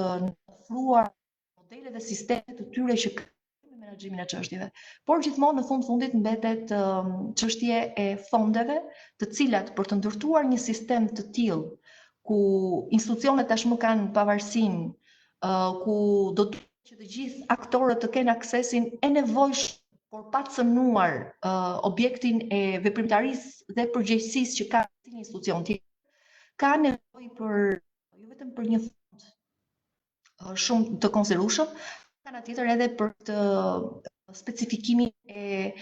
kompetencave dhe elementeve të ndryshme të gjitha institucionet. Është që thotë zonja që jemi në vazhdueshme dhe viti përmend faktin e sistemit për kjo pjesë e pavarësisë së sistemit të drejtësisë është shumë ashtu siç theksova, por nga ana tjetër sjell dhe vështirësitë e saj në koordinim. Dhe kjo është arsyeja pse theksova fort çështjet e koordinimit për sa kohë qëllimi është i përbashkët dhe nuk shikohet vetëm si pjesë apo detyrë e një institucioni. Por dhe ky sistem është futur në platformën prioritare të qeverisë për sa i përket digitalizimit të një sër proceseve. Unë besoj që do ketë vëmendjen absolutisht maksimale edhe nga për të financuar apo për të gjetur financimi edhe nga partnerët ndërkombëtar. Është një përgjegjësi e jona, padyshim, edhe në bashkëpunim me këshillet të cilat po sot kanë gjyqësor, kanë marrë në administrim 2 sistemet që zonja Hysi përmendi, që janë aktive, janë në funksion, pavarësisht se ka një kapacitet shumë të kufizuar, por sot ato dy sisteme me kërkesë të Këshillit Lartgjyqësor janë dorëzuar Këshillit nga Ministria e Drejtësisë, të cilët po bëjnë dhe mirëmbajtjen dhe njëkohësisht që të kenë funksionimin e këtyre sistemeve sipas asaj çfarë ofrojnë për momentin. Për sa i përket institutit të tmiturve, unë jam shumë dakord e përmenda, ka qenë një ndër objektivat kryesor, por ai kërkon një buxhet të konsiderueshëm. Ne kemi tentuar dhe kemi vlerësuar të gjitha godinat që kemi pasur në dispozicion, të gjitha institucionet shtetërore, ku mund të bëjë një kapitalizim i një godine të caktuar infrastrukture ka qenë e pamundur. Kemi vlerësuar edhe godinën që kemi në Pojsk të Pogradecit, e cila mbas një studimi dhe një analize shumë të detajuar nga edhe aktorë ndërkombëtar dhe një grup ekspertësh në Ministrinë e Drejtësisë, u pa dhe u vlerësua se nuk mundet në një institutit të jetë në Pojsk përsa kohë që dhe Pogradeci vetë si vend nuk afron dot të gjitha shërbimet. Dhe për këtë ne kemi identifikuar një vend tjetër që është në Tiranë, të Tiranës, është përgatitur projekti i institutit. Presim vetëm financimin, i cili duke marrë në konsiderat që do të jetë ashtu siç është projekti, një institut modern bashkëkohor që do të thotë të trajtohen të miturit ashtu siç duhet në trajtimin social multidisiplinar, duke konsideruar më shumë si një shtëpi, si familje, për t'u dhënë mundësinë dhe familjeve të tyre për të qëndruar me ata në kohë pas kohe apo me orë të caktuara, ka një buxhet të konsiderueshëm, kërkon një buxhet të konsiderueshëm. Megjithatë presim që mbas përgatitjes së këtij projekti të kemi mundësinë e financimit. Dhe ky është i vetmi element të cilën ne na ka shkaktuar problematik në zbatimin e saj. Për sa i përket institutit të shmanges, nëse ka pasur një fokus të veçantë nga Ministria e Drejtësisë lidhur me drejtësinë penale për të miturit, ka qenë pikërisht alternativat e dënimeve. Dhe kjo ka qenë arsyeja pse deri tani ne kemi, pavarësisht se bashkitë nuk ofrojnë të gjithë mundësinë me burime njerëzore të specializuara për të trajtuar të miturit, por nga ana tjetër janë nxjerrë të gjitha aktet nën ligjore për zbatim të këtyre dënimeve.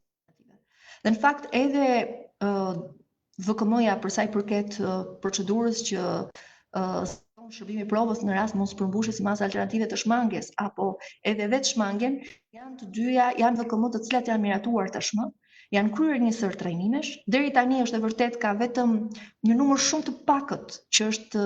aplikuar shmangja, ku mund të numërohet në total me një gabim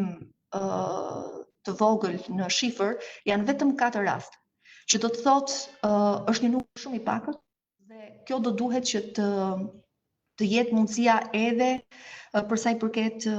gjykatave dhe njëkohësisht prokurorive me ngritjen e kapaciteteve ose për të kuptuar më mirë cilat janë dhe si do duhet të zbatohen dënimet alternative për të miturit. Ashtu siç kemi parë që shumë institute të reja është e vështirë për të zbatuar nga prokuroria apo dhe nga gjykata, ashtu siç është edhe gjysmëliria ku është një revolucion brenda institucionit penitenciar apo dhe si dënim alternativ, por në fakt ne kemi pasur shumë pak raste, pothuajse 2 apo 3 raste të tilla në të cilat është aplikuar për vitin 2019. Për sa i përket çështjeve që kanë të bëjnë me vepra penale apo me rekomandime që ne kemi dhënë për ashpërsimin e politikës penale të në familje, apo çështjet e tjera që kanë të bëjnë me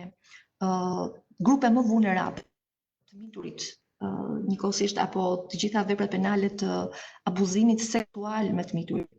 Për hir të vërtetës, në një kërkim që kemi bërë këto ditë, edhe mbas rastit të fundit,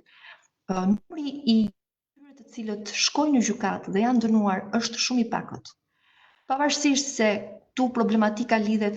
pjesën e parë që ka të bëjë me referimin e çështjeve. Dhe ajo çfarë kemi vënë re është që gjykata, pa paragjykuar vendimarrjen e tyre, por në nivel krahasimor statistikash, ka aplikuar në shumë pak raste, duke filluar nga 2006 deri më sot, pavarësisht ndryshimeve të ligjit, në shumë pak raste ka aplikuar dënimin deri në 25 vjet. Shumë të rasteve dënimet janë 5 deri në 10 vjet dhe nuk po flasim këtu kur autor është i mituri.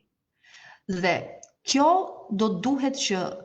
se ky është edhe çështja që ne kemi bërë rekomandimin për 2020-ën, ku të ketë një ashpërsim, dhe kjo është arsyeja që të ketë një ashpërsim të politikës penale për veprat për krimet seksuale, kryesisht abuzimeve me fëmijët, me qëllim që si në një proces penal të e gjithë mundësia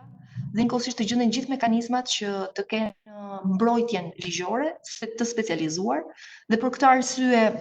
reformimi nga ana tjetër i ndihmës ligjore falas që po bëhet, po tentojmë që të specializojmë avokatët me qëllim që të kenë mundësinë të ofrojnë shërbim të specializuar për kategoritë të caktuara subjektesh, target. Por kuptoni dhe besoj që duhet më mirë kuptoni që vështirësia është shumë e madhe, sepse paralelisht është reforma në drejtësi, por një sër nën reformash brenda reformës së madhe janë duke u zbatuar, duke filluar që nga plotësimi me aktet nënligjore dhe me gjithë bazën e urdhrave udhëzive, por nga ana tjetër edhe në rritjen e infrastrukturës dhe strukturës së nevojshme. Qendra për parandalimin e krimeve të miturve është një institucion i cili tashmë është ngritur me urdhër të kryeministrit dhe njëkohësisht me gjithë bazën ligjore të nevojshme. Jemi në fazën e rekrutimeve të bërë të mundur edhe atë politikë penale të cilët ne duam dhe e kemi përfshirë në kodin penal, ta zbatojmë ashtu siç është parashikuar. Këto janë elementet kryesor, duke shpresuar që nuk kam harruar një çështje të cilën nuk edhe nga zoti Manja dhe nga Po, faleminderit. Zonja Ministre e ka kërkuar fjalën për pyetje kolegja Xhina. Po, zonja Xhina? Faleminderit zoti kryetar, përshëndetje të gjithëve. Falenderoj eshmase ministren për raportin që na paraqiti, e cila nxorrin pa problematikat në fakt që ndron në raportimin e prokurorisë përgjithshme, por dhe relatimin e zonjës Sysi, e cila me ato pikelat që vendosi tregon që neve do mundohemi që këtë vit rezoluta jonë të jetë gjithë përfshirëse, por të jetë dhe efikase dhe e dobishme për prokurorin e përgjithshme. Unë mbështes çdo fjalë të zonjës Sysi, sidomos për sa i përket monitorimin që duhet bëj Parlamenti si institucion në efikasitetin apo efektivitetin e ligjeve që ne kemi prodhuar, sidomos për sa i përket ligjit për policinë gjyqësore, i cili është një ligj i ri dhe ka nevojë që të ndiqet nga Parlamenti për mënyrën se si ai po zbatohet dhe nëse ka gjetur vështirësi në praktikë apo jo. Gjithashtu mbështes shumë fjalimin tuaj zoti kryetar lidhur me ashpërsimin e politikës penale, lidhur me rastet e dhunës familje, por dhe me rastet kur të miturit janë viktime të dhunës, sidomos asaj seksuale. Unë do inkurajoja ministren lidhur me saj do deklarojmë me ashpërsimin e politikës penale, por do vija thelsen që Ministria e Drejtësisë të bëjë ç'është e mundur që gjykatat mos pranojnë rastet kur viktimat të dhunës seksuale janë të mitur, kërkesat për gjykim të shkurtuar nga të pandeurit. Pasi do të ishte me të vërtetë gjuna që të përfitonin në këto raste këta persona dhunues nga lehtësirat që ligji ofron. Kështu që të përdorë të gjithë mekanizmat e mundur Ministria e Drejtësisë që gjykatat mos i aplikonin gjykimet e shkurtuara në këto raste. Lidhur me sa u raportua nga Ministra e Drejtësisë, u deklarua se numri i referimeve nga policia ishte më i madh se ato të nisura kryesisht nga vetë organi akuzës. Unë dua t'ju sjell në vëmendje deklarimin e prokurorit përgjithshëm, i cili në seancën kur raportoi para komisionit tonë deklaroi se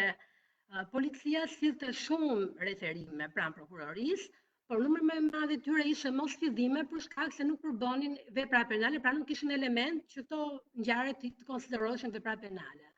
Ky shqetësim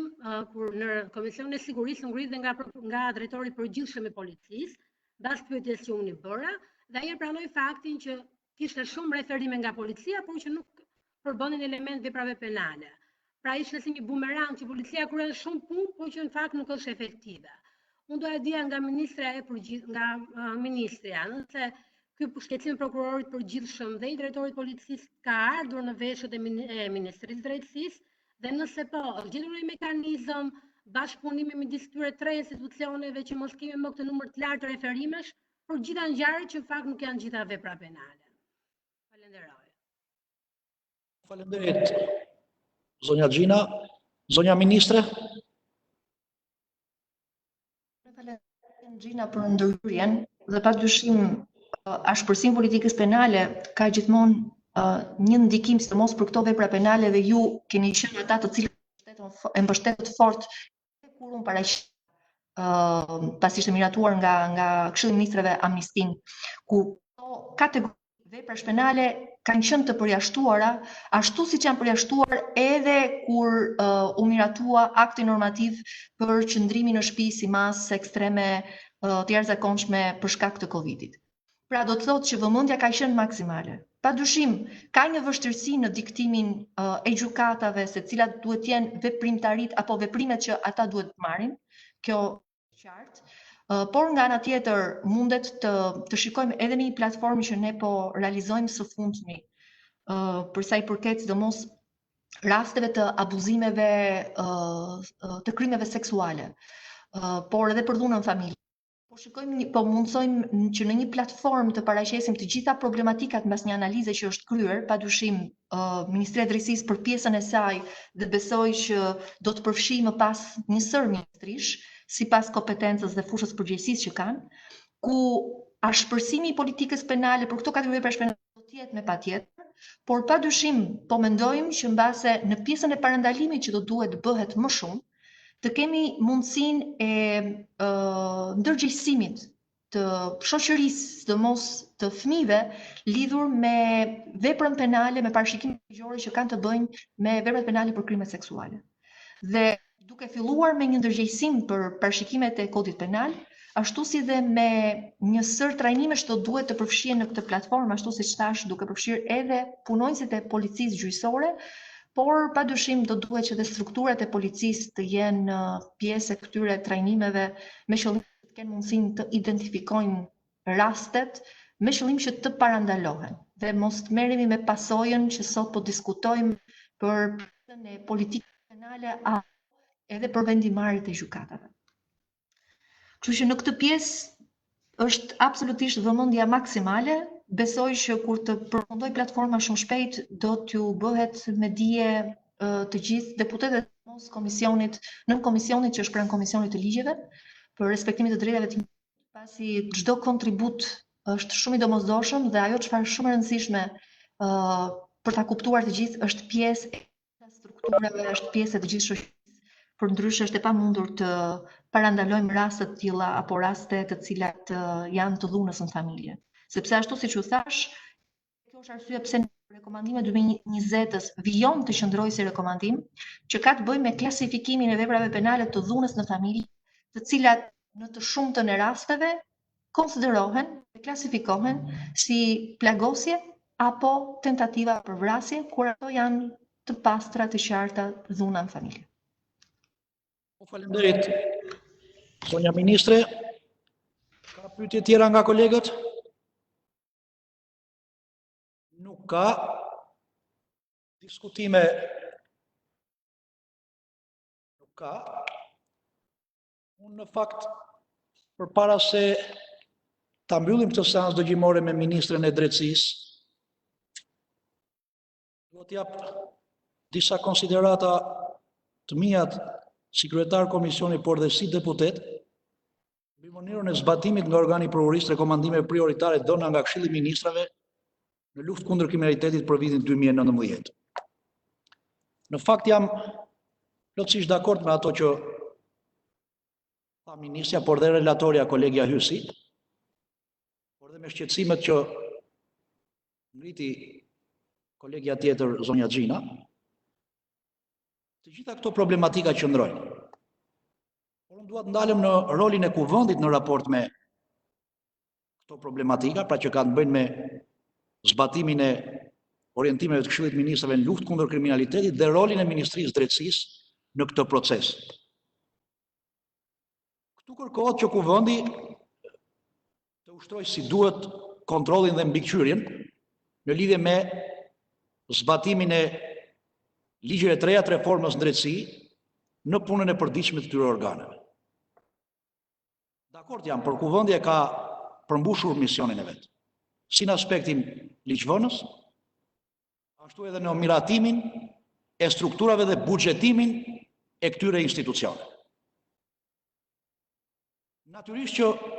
kapacitetet e kuvendit dhe të Komisionit Ligjeve për ta ushtruar sa e si duhet mbikëqyrjen dhe kontrollin parlamentar mbi veprimtarinë e këtyre institucioneve për aq sa e lejon kushtetuta dhe ligji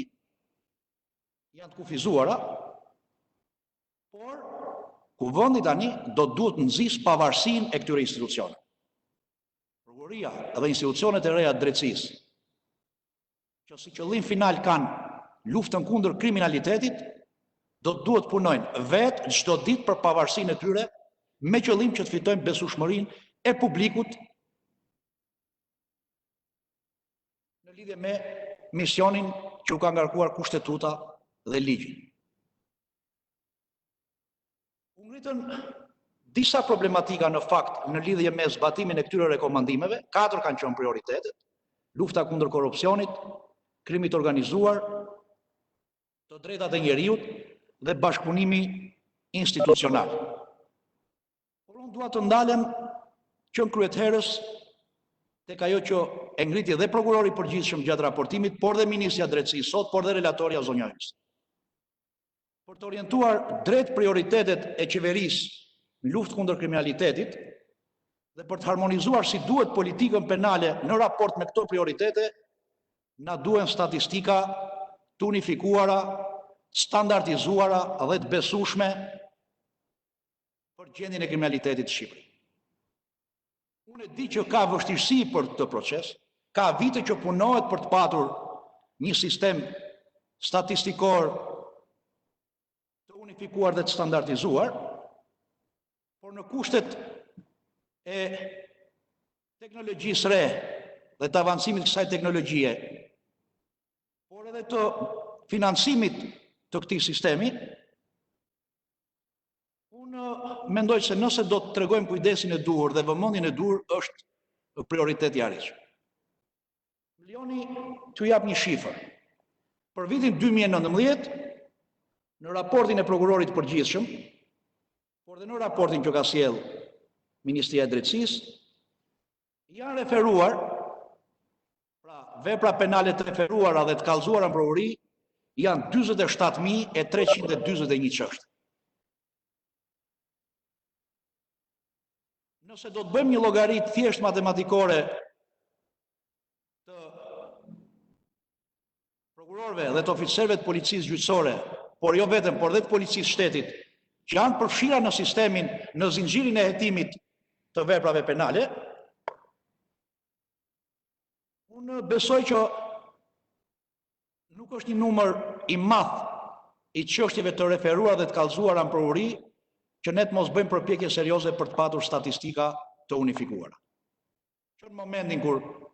ndodh ngjarja apo referohet çështja në prokurori, deri në momentin e ekzekutimit të vendimeve të dhëna nga autoritetet e drejtësisë.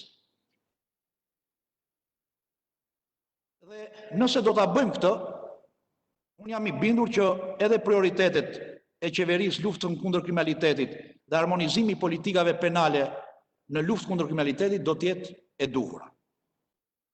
Nuk do të zgjatem më tepër, zonja ministre, por unë dua përsëri ta vë theksin tek ato prioritete që prokuroria ka patur për vitin 2019 dhe që unë do të kërkoja edhe nga relatorja zonja Hysi, por dhe mirë kuptimin e kolegëve, të nënvizoheshin dhe në projekt të rezolutën që ne do të miratojmë për prokurorin e përgjithshëm. Kemi kuadrin ligjor që respekton standardet më të larta në fushën e mbrojtjes dhe drejtave të lirive të njeriut për sa i përket garancive në procesin penal në Shqipëri. Por kjo nuk do të thotë që ne do duhet të heshtim apo të mbyllim syt kur konstatojmë se diçka nuk funksionon në lidhje me politikën e dënimit për sa i përket një grupi veprash penale në Shqipëri. U ngrit me të drejtë nuk ka raste të gjykimeve të drejtë për drejta, tha zonja Hysi. Numri vogël i gjykimeve të drejtë për drejta. Sigurisht, sepse gjykimi i drejtë për drejtë është atribut i prokurorit sipas kodit procedurës penale. Dhe kjo lidhet në radh parë me profesionalizmin e policisë gjyqësore, por dhe të policisë shtetit në rastin konkret, por dhe me profesionalizmin e prokurorëve, lidhet me cilësinë dhe shpejtësinë e hetimit. Dhe nuk ka si të kesh gjykime drejt për drejta, kur niveli i profesionalizmit lë për të dëshiruar. Por nuk është ky thelbi i problemeve që kemi në rastin e prokurorisë. Por unë dua të ndalem tek veprat penale ku viktima janë të miturit dhe gratë dhe vajzat tonë. Sepse kuadri ligjor është i plot,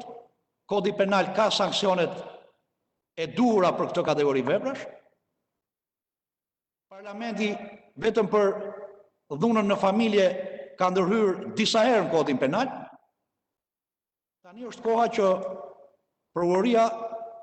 dhe gjykatat të mbajnë në konsiderat rrezikshmërinë shoqërore të këtyre veprave, shkallën e përhapjes të këtyre veprave dhe të ngrihen në nivelin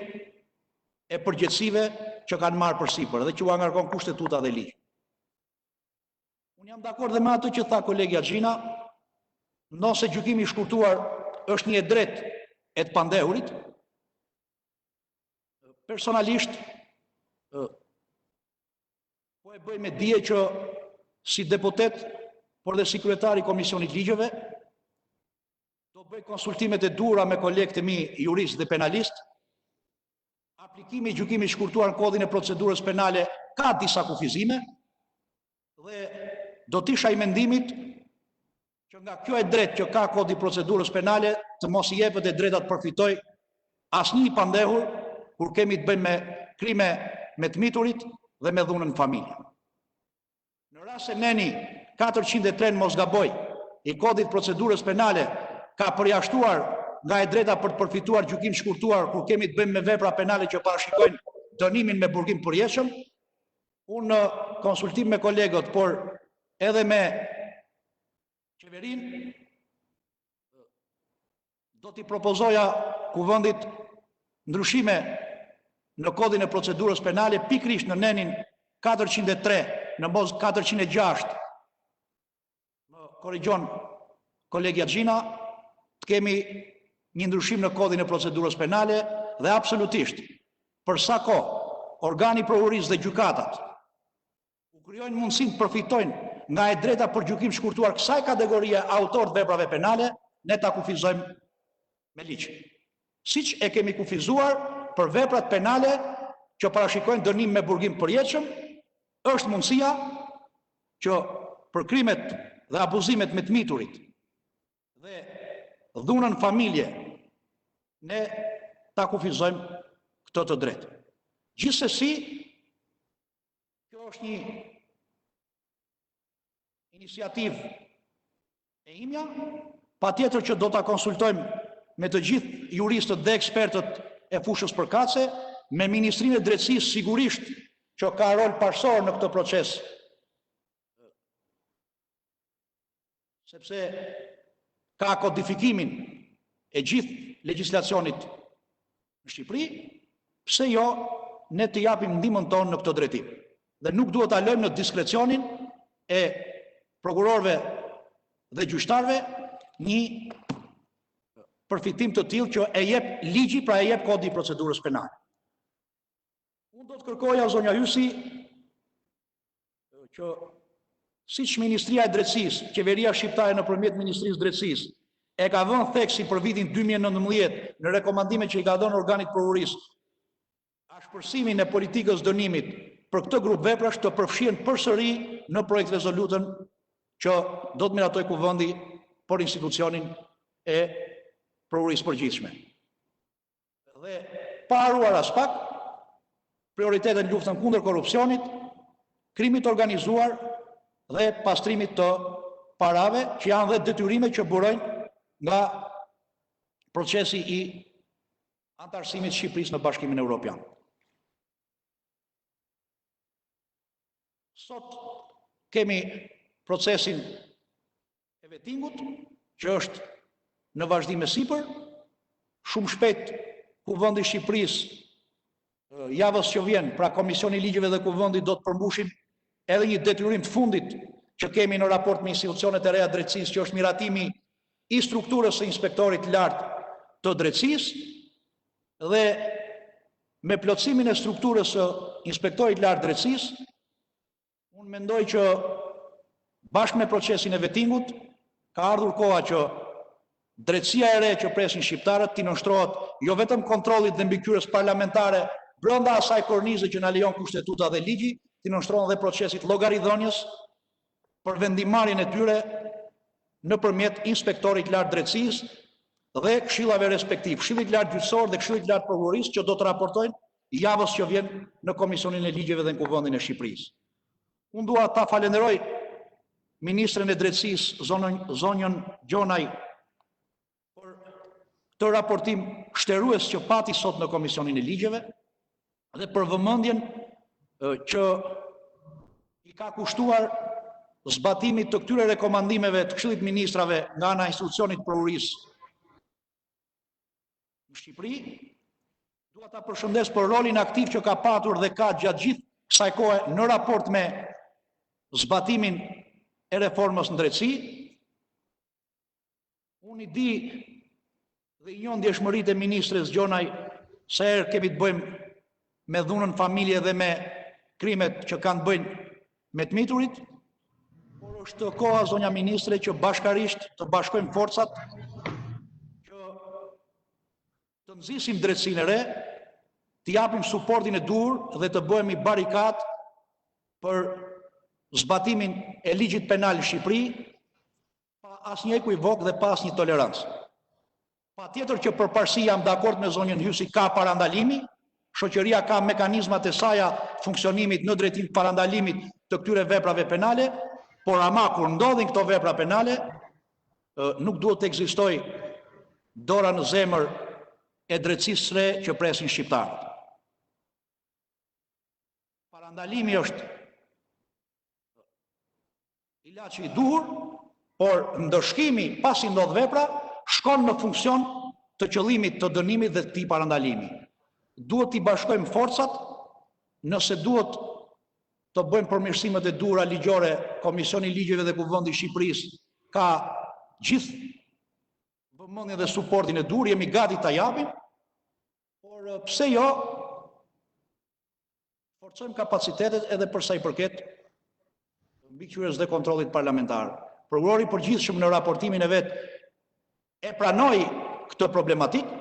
është i gatshëm për bashkëpunim. Ne duhet nxisim bashkëpunimin institucional me Ministrinë e Drejtësisë, Këshillin e Lartë Gjyqësor, Këshillin e Lartë Prokurorisë, Inspektorin e Lartë Drejtësisë, në funksion të një qëllimi të përbashkët. Drejtësinë e re dhe zbatimin e barabartë ligjit një lloj për gjithë. Për këto e ndërmorëm në 2015 reformën në sistemin e drejtësisë, tani është koha të veprojnë këto organe. Shumë faleminderit, zonja ministre, për prezencën sot në komision. Do t'inkurajoja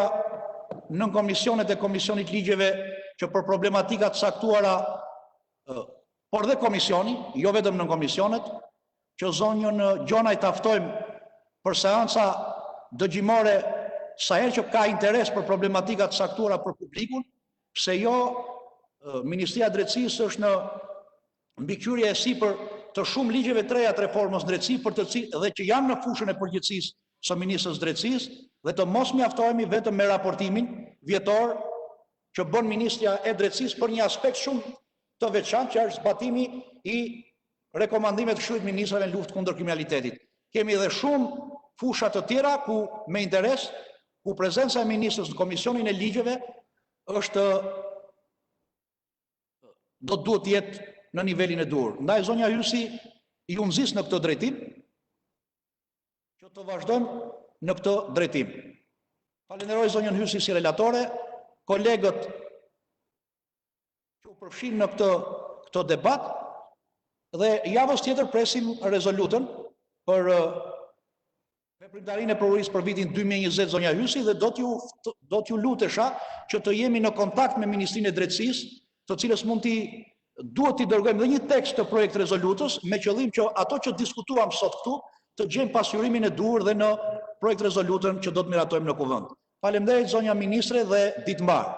Zotëtar, ju falenderoj, nëse më lejoni vetëm 30 sekondë. Patjetër. Falenderoj jo vetëm për faktin që kemi qenë gjithmonë mbështetës i punës së ministrisë, por i atyre objektivave të cilat të bëjnë të zbatimin në drejtësi. Më vjen shumë mirë që ashtu rastet e tjera bashkohemi jo vetëm në qëllim, por dhe në metodologji edhe për këtë problematik e cila lidhet me prokurorin e përgjithshëm, por dhe specifikisht për dhunën familje dhe krimet seksuale, ku viktimë është i mituri apo gruaja. Patjetër, në çdo rast, Ministria e Drejtësisë, unë personalisht jam shumë e gatshme të raportoj pranë nën komisioneve me qëllim që aty ku duhet mbështetja e Komisionit të Ligjeve, e cila ka qenë në mënyrë të vazhdueshme, sistematike ndaj Ministrisë së Drejtësisë apo çështjeve të drejtësisë që ministria ka mbuluar, të kemi mundësinë që ta kemi këtë bashkëpunim dhe të ndjekim disa çështje të cilat mbase duhet të trajtohen në një nivel strategjik. Falenderoj shumë zonjën Hysi, e cila patyshim përveç se njohjeve të saj akademike të fushës, por njëkohësisht është marrë shumë me të drejtat e të miturve, me problematikat që kanë të bëjnë me dhunën ndaj grave, dhe besoj që e gjithë eksperienca e saj në shoqërinë civile është një vlerë e shtuar, jo vetëm për komisionin, por dhe për ndihmën dhe mbështetjen që i jep Ministrisë së Drejtësisë, padyshim edhe zonjën Gjina për ndërhyrjet edhe për ndjeshmëritë e saj lidhur me çështjet ku viktim është i mituri apo gruaja. Ne jo vetëm për faktin që jemi gra, por padyshim dhe më shumë ka një ndjeshmëri më të lartë për ne të jemi në këto pozicione ku do duhet të bëjmë maksimumin ton, pavarësisht se e kemi bërë atë, por që tashmë të jemi më të bashkërënduar dhe të koordinuar me qëllim që të kemi rezultatet pozitive. Kështu që ju falenderoj edhe një herë ju personalisht komisionin për mbështetjen e vazhdueshme që më keni dhënë mua, por njëkohësisht edhe Ministrisë së Drejtësisë. Po falenderit zonja Gjonaj dhe besoj do ta kemi mbështetjen tuaj nëse do të arrijmë ta kurorëzojmë nëpërmjet një iniciative ligjore në parlament një ndryshim në nenin 403 paragrafi 2 të kodit procedurës penale, për të cilën gjithsesi unë e thash edhe pak më parë do t'ja nënshtroj një konsultimi të gjerë dhe me kolegët e mi jurist që merren me sistemin e drejtësisë penale. Edhe një herë faleminderit dhe ditë mbar, vazhdojmë me pikën e tretë të rendit të ditës. Është një seancë dëgjimore me Agjencinë e Trajtimit të Pronave për veprimtarinë e këtij institucioni për vitin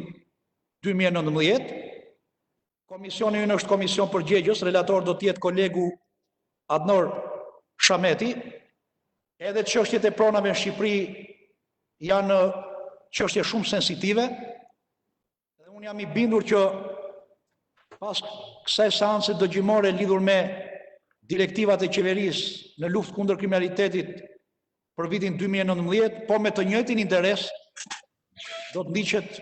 edhe kjo seancë dëgjimore që ka të bëjë me trajtimin e pronave në Shqipëri. Kemi prezent sot në komision zonjën Jonida Baci, drejtore e përgjithshme e Agjencisë Trajtimit të Pronave, dhe në linjë është edhe stafi i zonjës Baci. Zonja Baci do të raportojë në Komisionin e Ligjeve. Natyrisht komisioni në përfundim kësaj seance dëgjimore harton një raport për kuvendin, por nuk del me rezolut. Pra, deputetët e Kuvendit të Shqipërisë ju vjet në dispozicion raporti i Komisionit Ligjeve në lidhje me veprimtarinë e Agjencisë së Trajtimit të Pronave, por nuk miraton rezolut. Gjithsesi, unë pa humbur kohë, do t'ja kaloj fjalën zonjës Baci, e cila nuk e ka raportimin e parë në komision. Koha në dispozicion sipas rregullorës është 20 minuta, pasi kolegët e kanë marrë raportin e detajuar që ju keni sjell në kuvend. Do t'ju lutesha ta respektojmë kohën, sepse pastaj t'ju japim mundësinë kolegëve deputet nëse kanë pyetje dhe diskutime. Fjala është për ju, zonja Baci. Faleminderit, zoti kryetar. Nderuar kryetar, të nderuar deputetë anëtar të komisionit, dëshiroj ta nis fjalën time me lajmin që tashmë të gjithë e dim mbi vendimin e fundit të GE-s mbi çështjen Beshiri kundër Shqipërisë, vendim që konfirmoi edhe një herë pas disa vlerësimeve pozitive, siç ishte Komisioni i Venecias, Komiteti i Ministrave, që skema e ofruar nga qeveria shqiptare për ligjin për trajtimin e pronës është një mekanizëm ligjor efektiv. Sigurisht një falënderim i veçantë shkon Komisionin e ligjeve për mbështetjen që i kanë dhënë ATP-s dhe ligjit gjatë gjithë kohës së implementimit të miratimit të tij. ATP në bashkëpunim me Avokaturën e Shtetit po punon që gjetjet e vendimit të GE-s të implementohen në aktet ligjore, të cilat do diskutohen më tej me të gjithë institucionet përkatëse për zbatimin e vendimit të Gjykatës Evropiane për të drejtat e njeriut, kjo me qëllim që procesi të përmbyllet brenda fateve dhe në përputhje të plot me këto direktiva. Në zbatim të rekomandimit të çështjen Beshiri, do të punohet që në njëjtin akt përfshihen dhe gjetjet problematikat që ATP ka evidentuar gjatë gjithë kohës të implementimit të ligjit, me fokus lehtësimin e procedurave të ekzekutimit vendimeve përfundimtare të kompensimit. Më lejoni të shpreh konsideratën time për mbështetjen që është dhënë ATP-s gjatë gjithë procesit nga institucionet, duke filluar nga Këshilli i Ministrave, Ministria e Drejtësisë, Avokatura e Shtetit dhe ASHK. Sa më lart, kemi bashkëpunuar ngurësisht me Avokaturën e Shtetit për gjatë gjithë kohës vlerësimit të ligjit nga GE-ja, duke shkëmbyer informacione dhe dhënë ndihmën tonë për të ardhur me këtë rezultat që u konfirmua nga GE-ja. Duke vlerësuar se ligji për trajtimin e pronës synon të krijojë një skemë qëndrueshme dhe të realizueshme për të siguruar trajtimin e barabartë pronarëve dhe për të zgjitur problemin që vazhdonte prej kohësh. Ndërsa me Komisionin e Ligjeve në veçanti dhe ASHK-n kemi punuar ngurtësisht për procese tranzitore të cilat u finalizuan me miratimin e ligjit 20/2020. Gjej këtu rastin të falenderoj çdo antar të komisionit, veçanërisht relatoren zonjën Mbushka për ndihmën dhe bashkërendimin që i bëri këtyre dy proceseve duke na lehtësuar në punën tonë. ATP do të vijojë bashkëpunimin me ASHK më tej në konkretizimin e akteve nënligjore, të cilat janë lënë si detyrim në nenin 57. Së pari sa i përket pasurimit të fondit tokës, pas procesit të regjistrimit të AMTP-ve, pra të gjitha pronat e lira dhe shtet do t'i kalojnë ATP-s për kompensimin e pronarëve. Së dyti, do të bëhet kalimi nga ATP tek ASHK i dosjeve të oboreve në përdorim, funksion i cili është marrë tashmë nga ASHK që prej datës 7/5/2020. Së treti, do të vijojë procesi kompensimit për pronarët e pasurive të palishme pronë private që preken nga ndërtimet informale ose siç njihet procesi i legalizimit. Viti 2019 ka qenë një vit sfidash ku ATP deri në datën 23 shkurt 2019 duhet përmbyllte dy procese kryesore: vlerësimin e vendimeve që kishin njohur të drejtën e kompensimit dhe mbylljen me vendim të kërkesave të cilat ishin depozituar për njohje të pronës. Dua të theksoj dhe vlerësoj faktin që arritëm të përfundojmë procesin e vlerësimit për 26.091 vendime kompensimi dhe shqyrtuam me vendim 9.950 kërkesa për njohje pronësie. Do të vijoj me prezantimin në formë të përmbledhur të gjitha rezultateve të punës tonë. Fokusi kryesor i ATP-s, siç përmenda, ishte përmbushja e këtyre dy vendimeve kryesore, dy objektivave kryesore. Agjencia e Trajtimit të Pronës ka qenë angazhuar dhe ka arritur të përfundojë brenda afatit dhe më herët, në fakt, një nga proceset më të rëndësishme, ai i vlerësimit të vendimeve përfundimtare të kompensimit. Përsa i takon procesit të shqyrtimit të kërkesave për njohje pronësie, evidentojmë faktin se nuk u arrit të përmbyllej plotësisht, pasi ashtu siç kemi raportuar dhe më parë, aktiviteti i ATP-s pësoi një ndalim, le të themi, ngadalsua procesi i punës prej vendimit gjykatës kushtetuese dhe më pas dhe për arsyeën e miratimit të ndryshime në vendimin 2 të 2016-s. Me anë të këtyre ndryshimeve është realizuar qartësimi i procedurës vlerësimit dhe kompensimit pronës, si dhe unifikimi i procedurës së vendimmarrjes për kërkesat që janë në shqyrtim për njohje pronësie. Të nderuar, për sa i përket veprimtarisë së ATP-s për vitin 2019 në dy proceset kryesore, procesi i kompensimit dhe trajtimit kërkesave të njohje pronësie, ju bëjmë me dije se ATP ka vlerësuar përgjatë 2019-s dhe ka përfunduar vlerësimin financiar për 1558 vendime të pavlerësuara më parë. Agjencia e Trajtimit Pronës, nga hyrja në fuqi e ligjit 133 deri në publikimin e fundit në buletinin e njoftimeve zyrtare numër 46 të 19 dhjetorit të 2019-s, ka vlerësuar gjithsej 26.091 vendime përfundimtare për kompensim të viteve 93-2013, vlerësim për të cilit rezultuan të dhënat e mëposhtme. 18.728 vendime u vlerësuan financiarisht me një vlerë prej 101 miliard lek. 2.823 vendime janë ende le themi të pavlerësuara financiarisht, sepse dosjet kanë mangësi dokumentacioni. 3.715 vendime konsiderohen të kompensuara. 825 vendime janë të dublikuara, ndaj nuk janë marrë parasysh. Të nderuar, në lidhje me kompensimin financiar të vendimeve përfundimtare, në vitin 2019, buxheti i shtetit ka akorduar një fond prej 4 miliard lekësh që parashikohen në ligj. ATP për gjatë vitit 2019 ka tërhequr 3 miliard lek pasi aktiviteti u pezullua edhe gjatë periudhës së tërmetit të 26 nëntorit. Gjithsesi, këtij fondi është shtuar fondi i mbartur i viteve 2017-2018 në vlerën prej 2.2 miliard lek. Në total, për vitin 2019, Agjencia e Trajtimit Pronës ka pasur një fond financiar kompensimi prej 5.3 miliard lek. Për gjatë vitit 2019 janë ekzekutuar e trajtuar me vendim 178 aplikime. Specifikisht ju informoj për secilën formë kompensimi. Në lidhje me kompensimin fizik dhe financiar, gjatë periudhës janar-dhjetor 2019, ka regjistruar porteleve 129 për kompensim financiar të fizik dhe janë ekzekutuar 59 të tilla me të drejtë kompensimi financiar dhe nga fondi i tokës. Dhe për 22 vendime është vendosur mbyllje procedimi. Gjatë 2019-s janë shpërndar nga fondi financiar një vlerë prej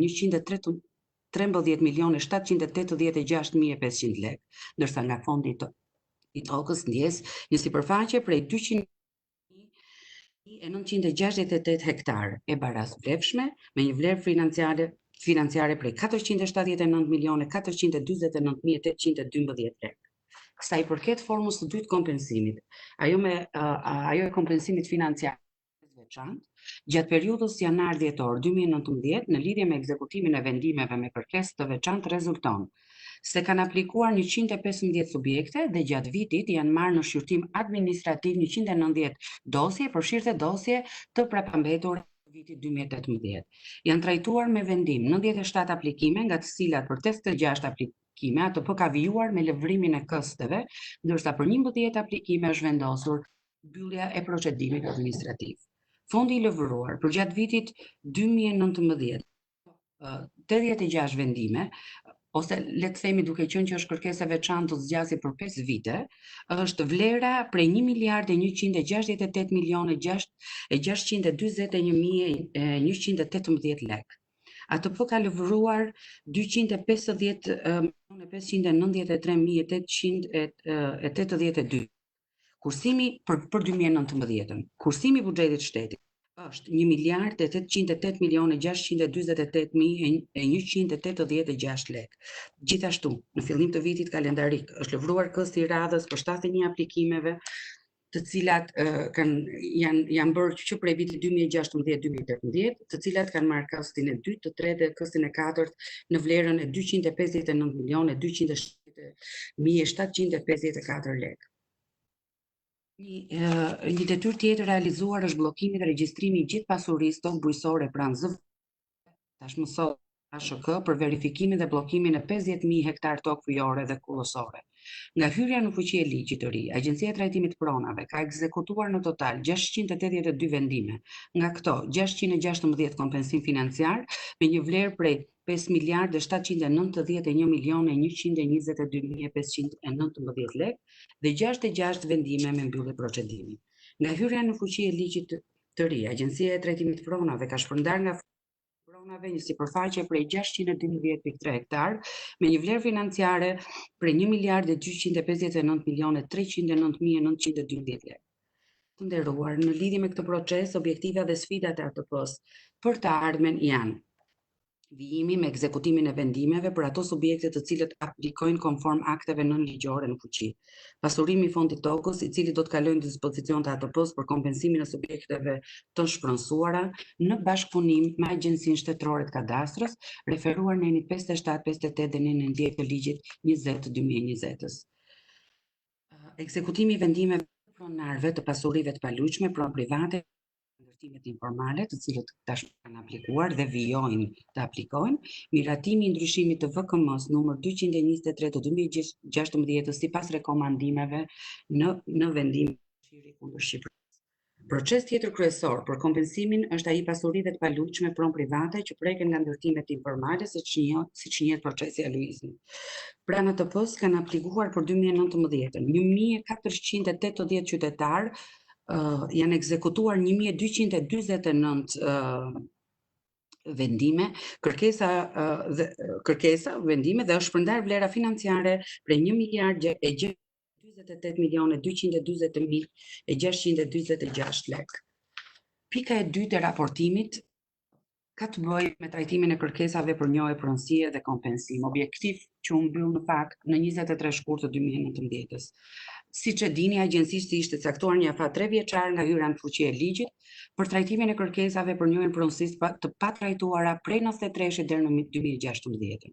Në atë janë të administratës 60.462 dosje dhe praktika. Nga këto 10.000 dosje janë mbartur nga ligji 9235 të 2004-s, si dhe 6.000 janë krijuar me ligjin 133 të 2015-s.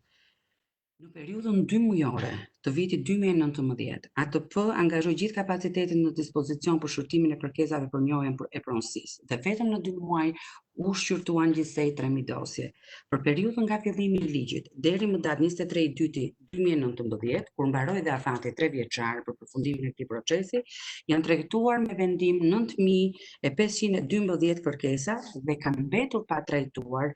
edhe 6.950 kërkesa për të cilat subjektet aplikues mund të drejtohen gjykatës shkallës parë, procesi i cili është parashikuar në nenin 34 të ligjit 133 të 2015-s.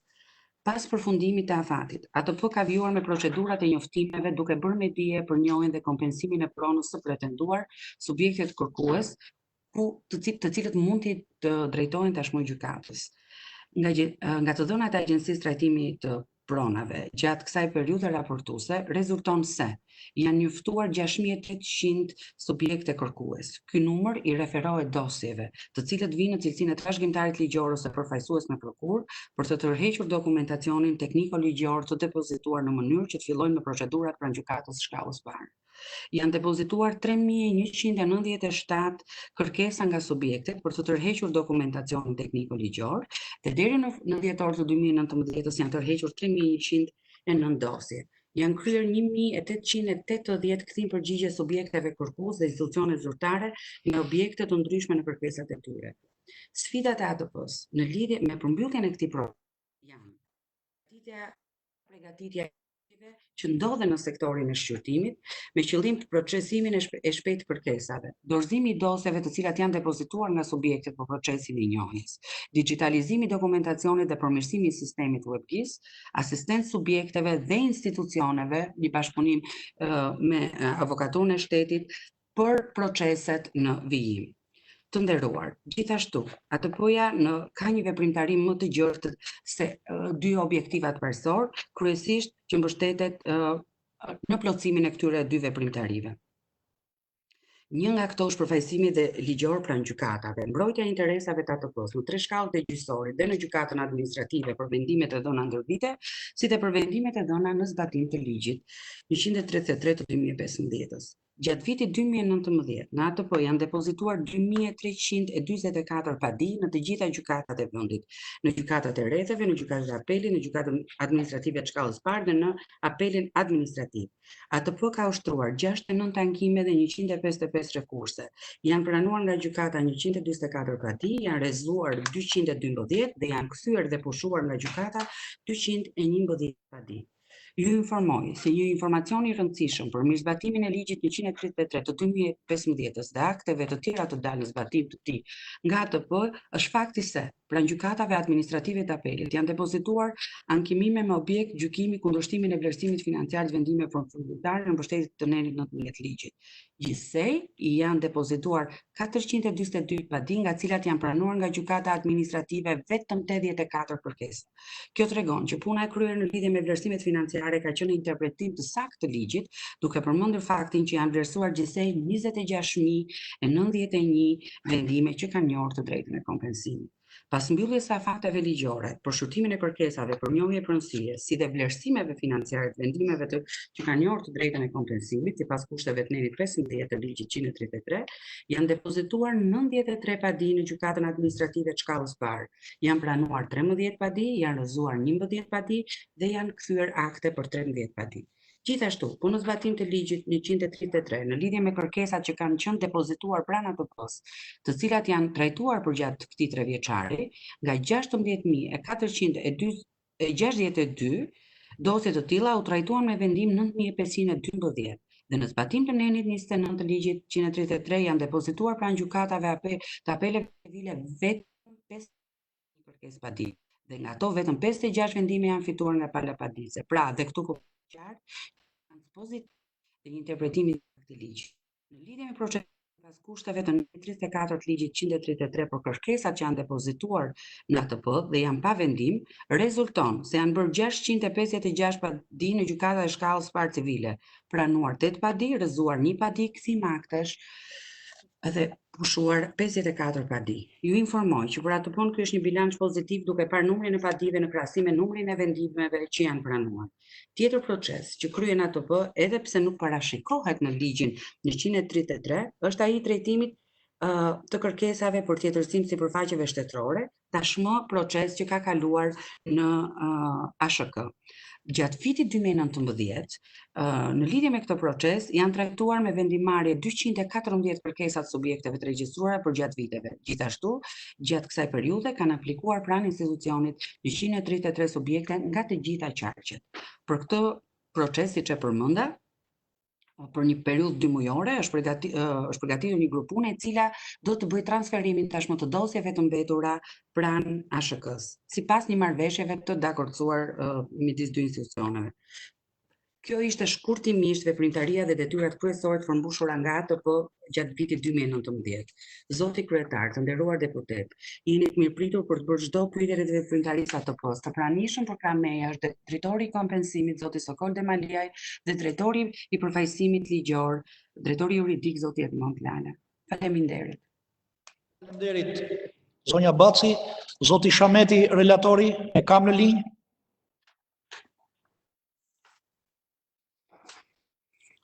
Zoti Shameti. S'është linjë? Jam në linjë, zoti kryetar, më dëgjoni? Po, fjala është për ju, zoti Shameti. Faleminderit, zoti kryetar. Unë do mundohem të jem konciz në atë argumentin që do të paraqis përpara jush. Më së shumti duke I qëndruar edhe fjalës tuaj që ne në Komisionin e Ligjeve dhe Kuvendi përgatit një raport dhe nuk është se miratojmë rezolut, kështu që do ta nis nga këtu fjalën time. Në raportin e Komisionit për Çështjet Ligjore, Administratës Publike dhe Drejtat e Njeriut për vlerësimin e performancës ATP-s gjatë vitit 2018, është rekomanduar inicimi I propozimeve për ndryshimin e akteve nënligjore në fuqi, me qëllim adresimin e problematikave të evidentuar nga kjo agjenci gjatë procesit të njohjes dhe kompensimit pronave. Përsa për iniciativa për propozimin e ndryshimeve të nevojshme në aktet nënligjore të miratuara në zbatim të ligjit 133/2015, për të adresuar këto problematika. Në çfarë faze ndodhen këto iniciativa dhe cilave çështje synoj të jepet zgjidhje nëpërmjet këtyre propozimeve. Duke marrë në konsiderat që në zbatim të neneve 15.1 dhe 34.2 të ligjit 133/2015 ka përfunduar afati 3 vjeçar për vlerësimin e vendimeve përfundimtare që kanë njohur të drejtën e kompensimit dhe për shqyrtimin e dosjeve që janë aplikuar përpara hyrjes në fuqi të ligjit 133/2015, cila ka qenë curia e deri tanishme shkurtimisht do ta kërkoja nga titullarja e veprimtarisë ATP-s, veçanërisht në drejtim të vijimit procedurave të kompensimit financiar të vendimeve përfundimtare, në përputhje me rregullat dhe procedurat e parashikuara nga ligji 133/2015 dhe aktet nënligjore të nxjerra në bazë dhe për zbatim të këtij, vijimi i procedurave të kompensimit për pronarët e pasurive të paluajtshme pron private që preken nga ndërtimet informale bazuar në aktet nënligjore të miratuar për këtë qëllim, si dhe vijimi i procedurave të ekzekutimit vendimeve të formës prerë. Bazuar në kërkesat e ligjit 133/2015 është ngritur dhe funksionon Komisioni ndërinstitucional për identifikimin e pronës shtetërore që mund të kalojë dhe të bëhet pjesë e fondit të tokës për kompensimin e pronave. Cila ka qenë necuria e punës së këtij komisioni në identifikimin e pronave shtetërore që mund të kalojnë dhe të bëhen pjesë e fondit fizik të kompensimit pronave në dispozicion të ATP-s dhe cili ka qenë niveli i bashkëpunimit me Agjencinë Shtetërore të Kadastrës për këtë qëllim. Ligji 133/2015 ka parashikuar dhe fondin financiar pjesë e buxhetit shtetit vjetor që miratohet gjatë afatit 10 vjeçar për procesin e kompensimit pronave. Bazuar në parashikimet e ligjit 99/2018 për miratimin e buxhetit vitit 2019, në 6, shpenzimet e buxhetit i Fondit Special për kompensimin në vlerë të pronarëve për vitin 2019 janë parashikuar në masën e 5 miliard lekëve. Cili është realizimi faktik i Fondit Special të kompensimit pronave për vitin 2019, me vlerësimin e titulares duke u referuar trendit 5 vjeçar të këtij fondi, cili është impakti që do të ketë në përmbylljen e procesit të kompensimit brenda afatit 10 vjeçar. Në raportin e veprimtarisë së agjencisë për vitin 2019 argumentohet se në periudhën 1 janar deri në 31 dhjetor 2019 janë ekzekutuar 3 vendime gjyqësore. Cili është efekti financiar që rrjedh nga ekzekutimi i këtyre vendimeve përfundimtare? Referuar rekomandimeve të dhëna në raportin e Komisionit Ligje për vlerësimin e veprimtarisë ATP-s për vitin 2018, cila ka qenë necuria e zbatimit të rekomandimeve të lëna nga Task Forca për verifikimin e ligjshmërisë dhe mënyrës së tjetërsimit pronave të paluajtshme shtetërore. Cila ka qenë necuria e kallëzimeve penale të paraqitura në prokuroria nga ATP, ka është numri çështjeve për cilat është vendosur pushimi apo mos fillimi i procedimit penal dhe janë ushtruar mjetet e ankimit bazuar në dispozitat e kodit procedurës penale. Kuvendi i Republikës së Shqipërisë ka miratuar së fundmi ligjin me numër 20 vitit 2020 për përfundimin e proceseve kalimtare të pronësisë në Republikën e Shqipërisë. Ky ligj ka parashikuar detyrimin e ATP-s për trajtimin me përparësi të kompensimit fizik të subjekteve duke respektuar kriteret e legjislacionit për trajtimin e pronës dhe përfundimin e procesit të kompensimit pronave në zonat ku zbatohen proceset kalimtare të pronësisë. Cila ka qenë necuria e deritanishme e bashkëndimit të punës ndërmjet ATP-s dhe ASHK-s dhe është miratuar vendimi përkatës i Këshillit të Ministrave që delegon rregullimin e modaliteteve të këtij bashkëpunimi. I nderuar zoti kryetar, të nderuar kolegë, duke pasur një përmbledhje të përgjigjeve për këto problematika që u mundova të ngrija përpara jush, mendoj që do të kemi të gjithë lëndën e duhur për të miratuar një raport të dinjitos me qëllim që të pasqyrojë të gjitha ato detyrime që rrjedhin nga ligjet që unë citova në fjalën time pak më lart, edhe të kemi një panoramë të qartë edhe të plotë të veprimtarisë ATP-s për vitin e kaluar. Ju faleminderit. Faleminderit. Zoti Shameti, zonja Baci, për përgjigjet e pyetjeve të kolegut Shameti. Okej, faleminderit zoti Shameti. Unë e ceka dhe në fjalën time sa i përket pyetjes së parë që kanë lidhje me ndryshimet ligjore.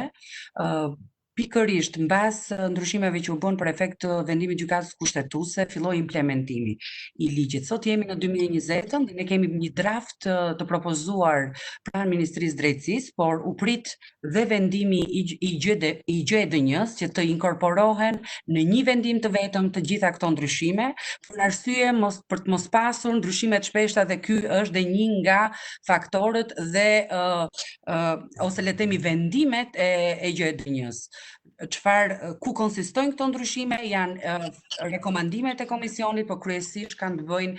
me lehtësim procedurial. Dhe këtë për ne do ishte e mundur ta bënim vetëm për gjatë 2019-s, sepse aty u konstatuan dhe problematikat që vinin në varësi të gjithë kuadrit ligjor të mëparshëm dhe tipologjive të vendimeve të dhëna,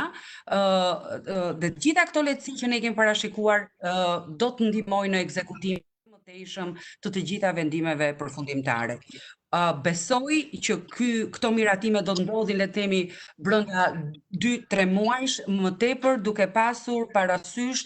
grupin e punës që do të ngrihet për vendimin Beshiri kundër Shqipërisë dhe për të dakordsuar të gjithë së bashku edhe rreth këtyre ndryshimeve. Por ATP-ja tashmë e ka kryer punën e vet dhe ky draft është i dorëzuar pranë Ministrisë së Drejtësisë. Në lidhje me Komisionin ndërinstitucional të pasurimit të fondit tokës. Për të hir të së vërtetës, ky komision nuk është ngritur ose nuk është mbledhur më që me konstituimin e qeverisë të vitit 2017, sepse arsyeja kryesore kishte të bënte me faktin me tashmë formimin e një agjencie të re, që është Agjencia Shtetërore e Kadastrës, e cila do të merrte të gjitha proceset transitore dhe njëkohësisht do të ketë një pamje më të gjerë të gjithë problematikës së pronësisë dhe tokës së lirë, duke bërë evidentimin pas regjistrimit AMTP-ve, pas të gjitha proceseve që kanë të bëjnë mbi veprimtarinë e tokës, është vendosur që me një KM e cila do të dalë dhe nuk është miratuar ende, dhe kjo është përgjigje e pyetjes tjetër tuajës, duke qenë që dhe vetë ligji i kadastrës u miratua vetëm në 7 maj të 2020, nëse në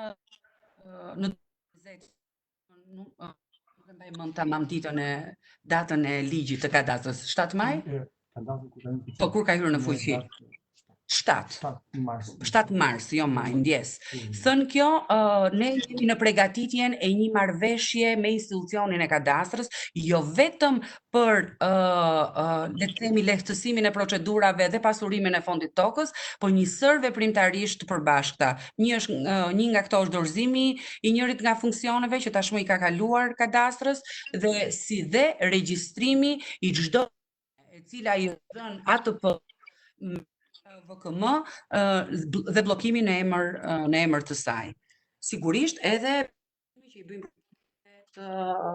procesit të legalizimit. Në lidhje me task force-ën dhe të gjitha vendimet e marra, bëjmë me dje, nëse do të nga 52 kallëzime penale rezulton se 34 kallëzime penale pranë gjykatës shkallës parë të rrethit gjyqësor Vlorë është vendosur pushimi i çështjeve penale për shkak të parashkrimit veprës penale. Për 5 kallëzime penale është vendosur mos fillimi i procedimit penal për shkak të mungesës veprës penale. Për një kallëzim penal është vendosur nga gjykata lënien në fuqi të vendimit prokurorisë për pushimin e çështjes penale. Për një kallëzim penal është vendosur nga prokuroria pushimi i pjesëshëm i procedimit penal për disa shtetas të akuzuar dhe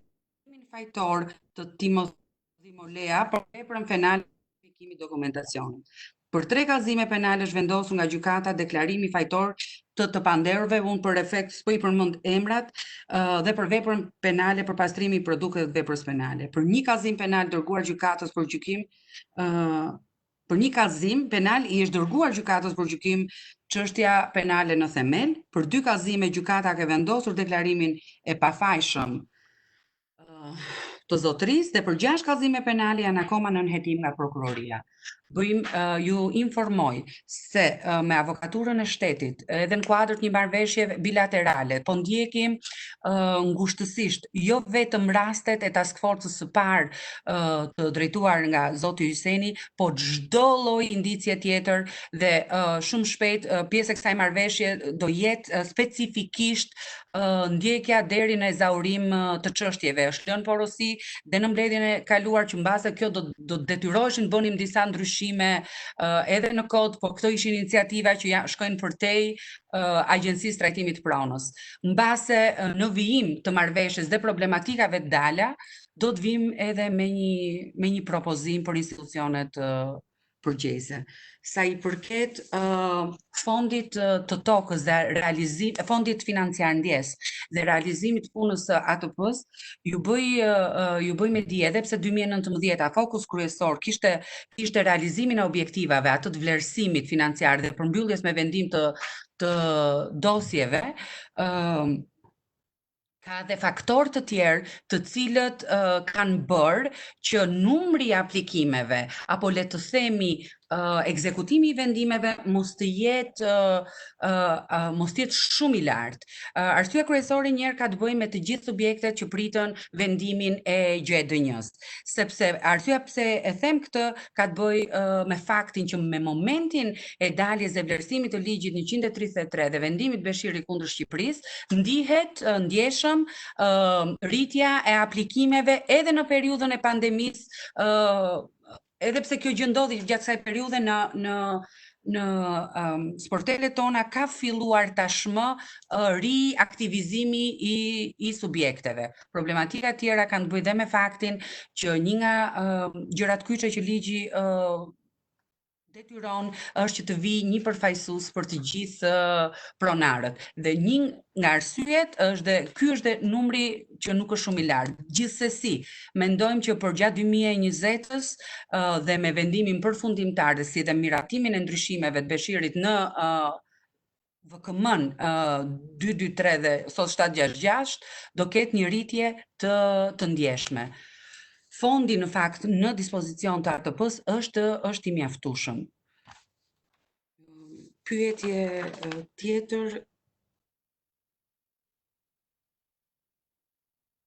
në lidhje me trajtimin e dosjeve dhe pa vendim. Unë sqarova dhe më parë, ajo që u bë për rreth një vit, kur ATP-ja kishte, në fakt duhet kishte 3 vite kohë për shqyrtimin e 16.000 dosjeve pa vendim, ju e dini mirë që i patëm vetëm një periudhë 1 vjeçare dhe për një periudhë 1 vjeçare u arrit bërja e 6.700 e ca dosjeve këtu, por në total janë 9.000 duke përfshirë e të gjitha vendimet e marra para 2018. Kështu që me kapacitet me një punë super të ngarkuar, por me dedikimin për ta kryer pjesën më të madhe të dosjeve, 6.500 dosje që kanë ngelur pa vendim, subjektet po këshillohen dhe realisht zyrat tona tashmë janë kthyer në një format bashkëbisedimi për ndjekjen e procedurave të mëtejshme me subjektet. Njëkohësisht kemi një bashkërendim shumë të mirë dhe me avokaturën e shtetit për të ndihmuar në ecurinë e këtyre proceseve. Ndjes nëse kam haruar diçka, ju lutem ma rikujtoni vijimin e ekzekutimit të vendimeve gjyqësore. Për këtë aspekt do të relatoj drejtori juridik që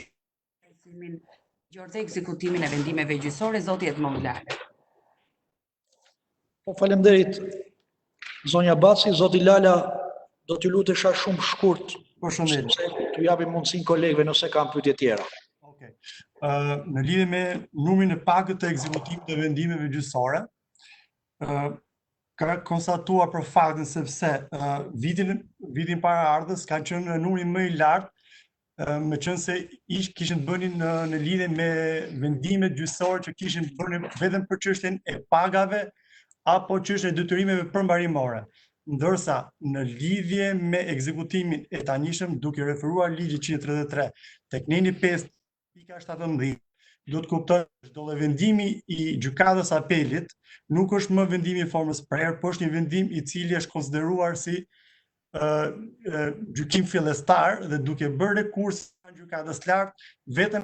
në ato momente ky vendim merr formë të prerë. Pra, prandaj nuk kemi pasur një ecuri të madhe të ekzekutimeve përfundimtare. Kjo është arsyeja pse numri është i vogël për vitin 2019. Zoti Lala, kolegët kanë pyetje? Nuk kanë pyetje të tjera, po zonja Bode keni pyetje? Po? Faleminderit drejtorit për prezantimin. Në fakt është pyetje që ka lidhje me një akt konkret dhe nuk e di nëse mund të përgjithësohet nëse ka ndodhur edhe tjera, por në zonën që përfaqësoj ka rasti një qytetari, në fakt një familje, kanë patur një pronë të kthyer nga Komisioni i trajtimit pronave, pa vënë firmat e anëtarëve të komisionit në fund. Qytetarët detyruan të bëjnë një proces gjyqësor për ta marrë vendimin që vona së tyre. mbasi mbaroi ky proces ligjor, u vure tek shkresa që mungonin edhe disa emra trashëgimtarësh dhe ishin cilësuar vetëm me të tjerë. Kështu që qytetarët u detyruan të hapin një proces tjetër gjyqësor për të përcaktuar të tjerët. Pyetja ime është kjo, nuk është e mundur që në raste të tilla ne t'ja u lehtësojmë punën qytetarëve që në fillim duke i thënë që kanë dy problematika tek dokumentacioni e njëjtë, por hapen dy herë procesin gjyqësor.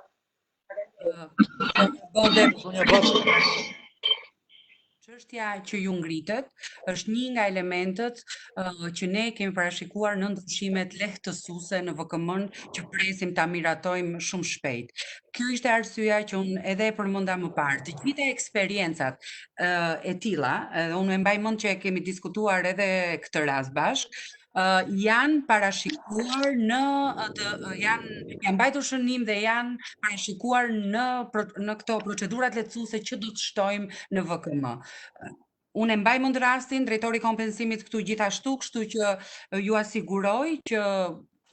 besoj shumë shpejt me miratimin e VKM-s dhe ndryshimeve lehtësuese do të mund të zgjidhet vetë nga ATP-ja tashmë kjo problematik. Faleminderit. Faleminderit. Ka pyetje tjera nga kolegët? Nuk ka. Diskutime nuk ka. Zonja Baci, unë dua t'ju falenderoj për raportimin tuaj sot në Komisionin e Ligjeve. Siç do t'aftoja kolegun Shameti dhe këshilltarin e Komisionit që të bëjnë gati një raport të detajuar lidhur me veprimtarinë e Agjencisë së Trajtimit Pronave për veprimtarinë vjetore për vitin 2019 dhe problematikat e hasura në veprimtarinë e këtij institucioni dhe ato çka kërkon Kuvendi, pra rekomandimet e Kuvendit në lidhje me veprimtarinë për vitin 2020. Do t'ju kërkoja që gjatë këtyre ditëve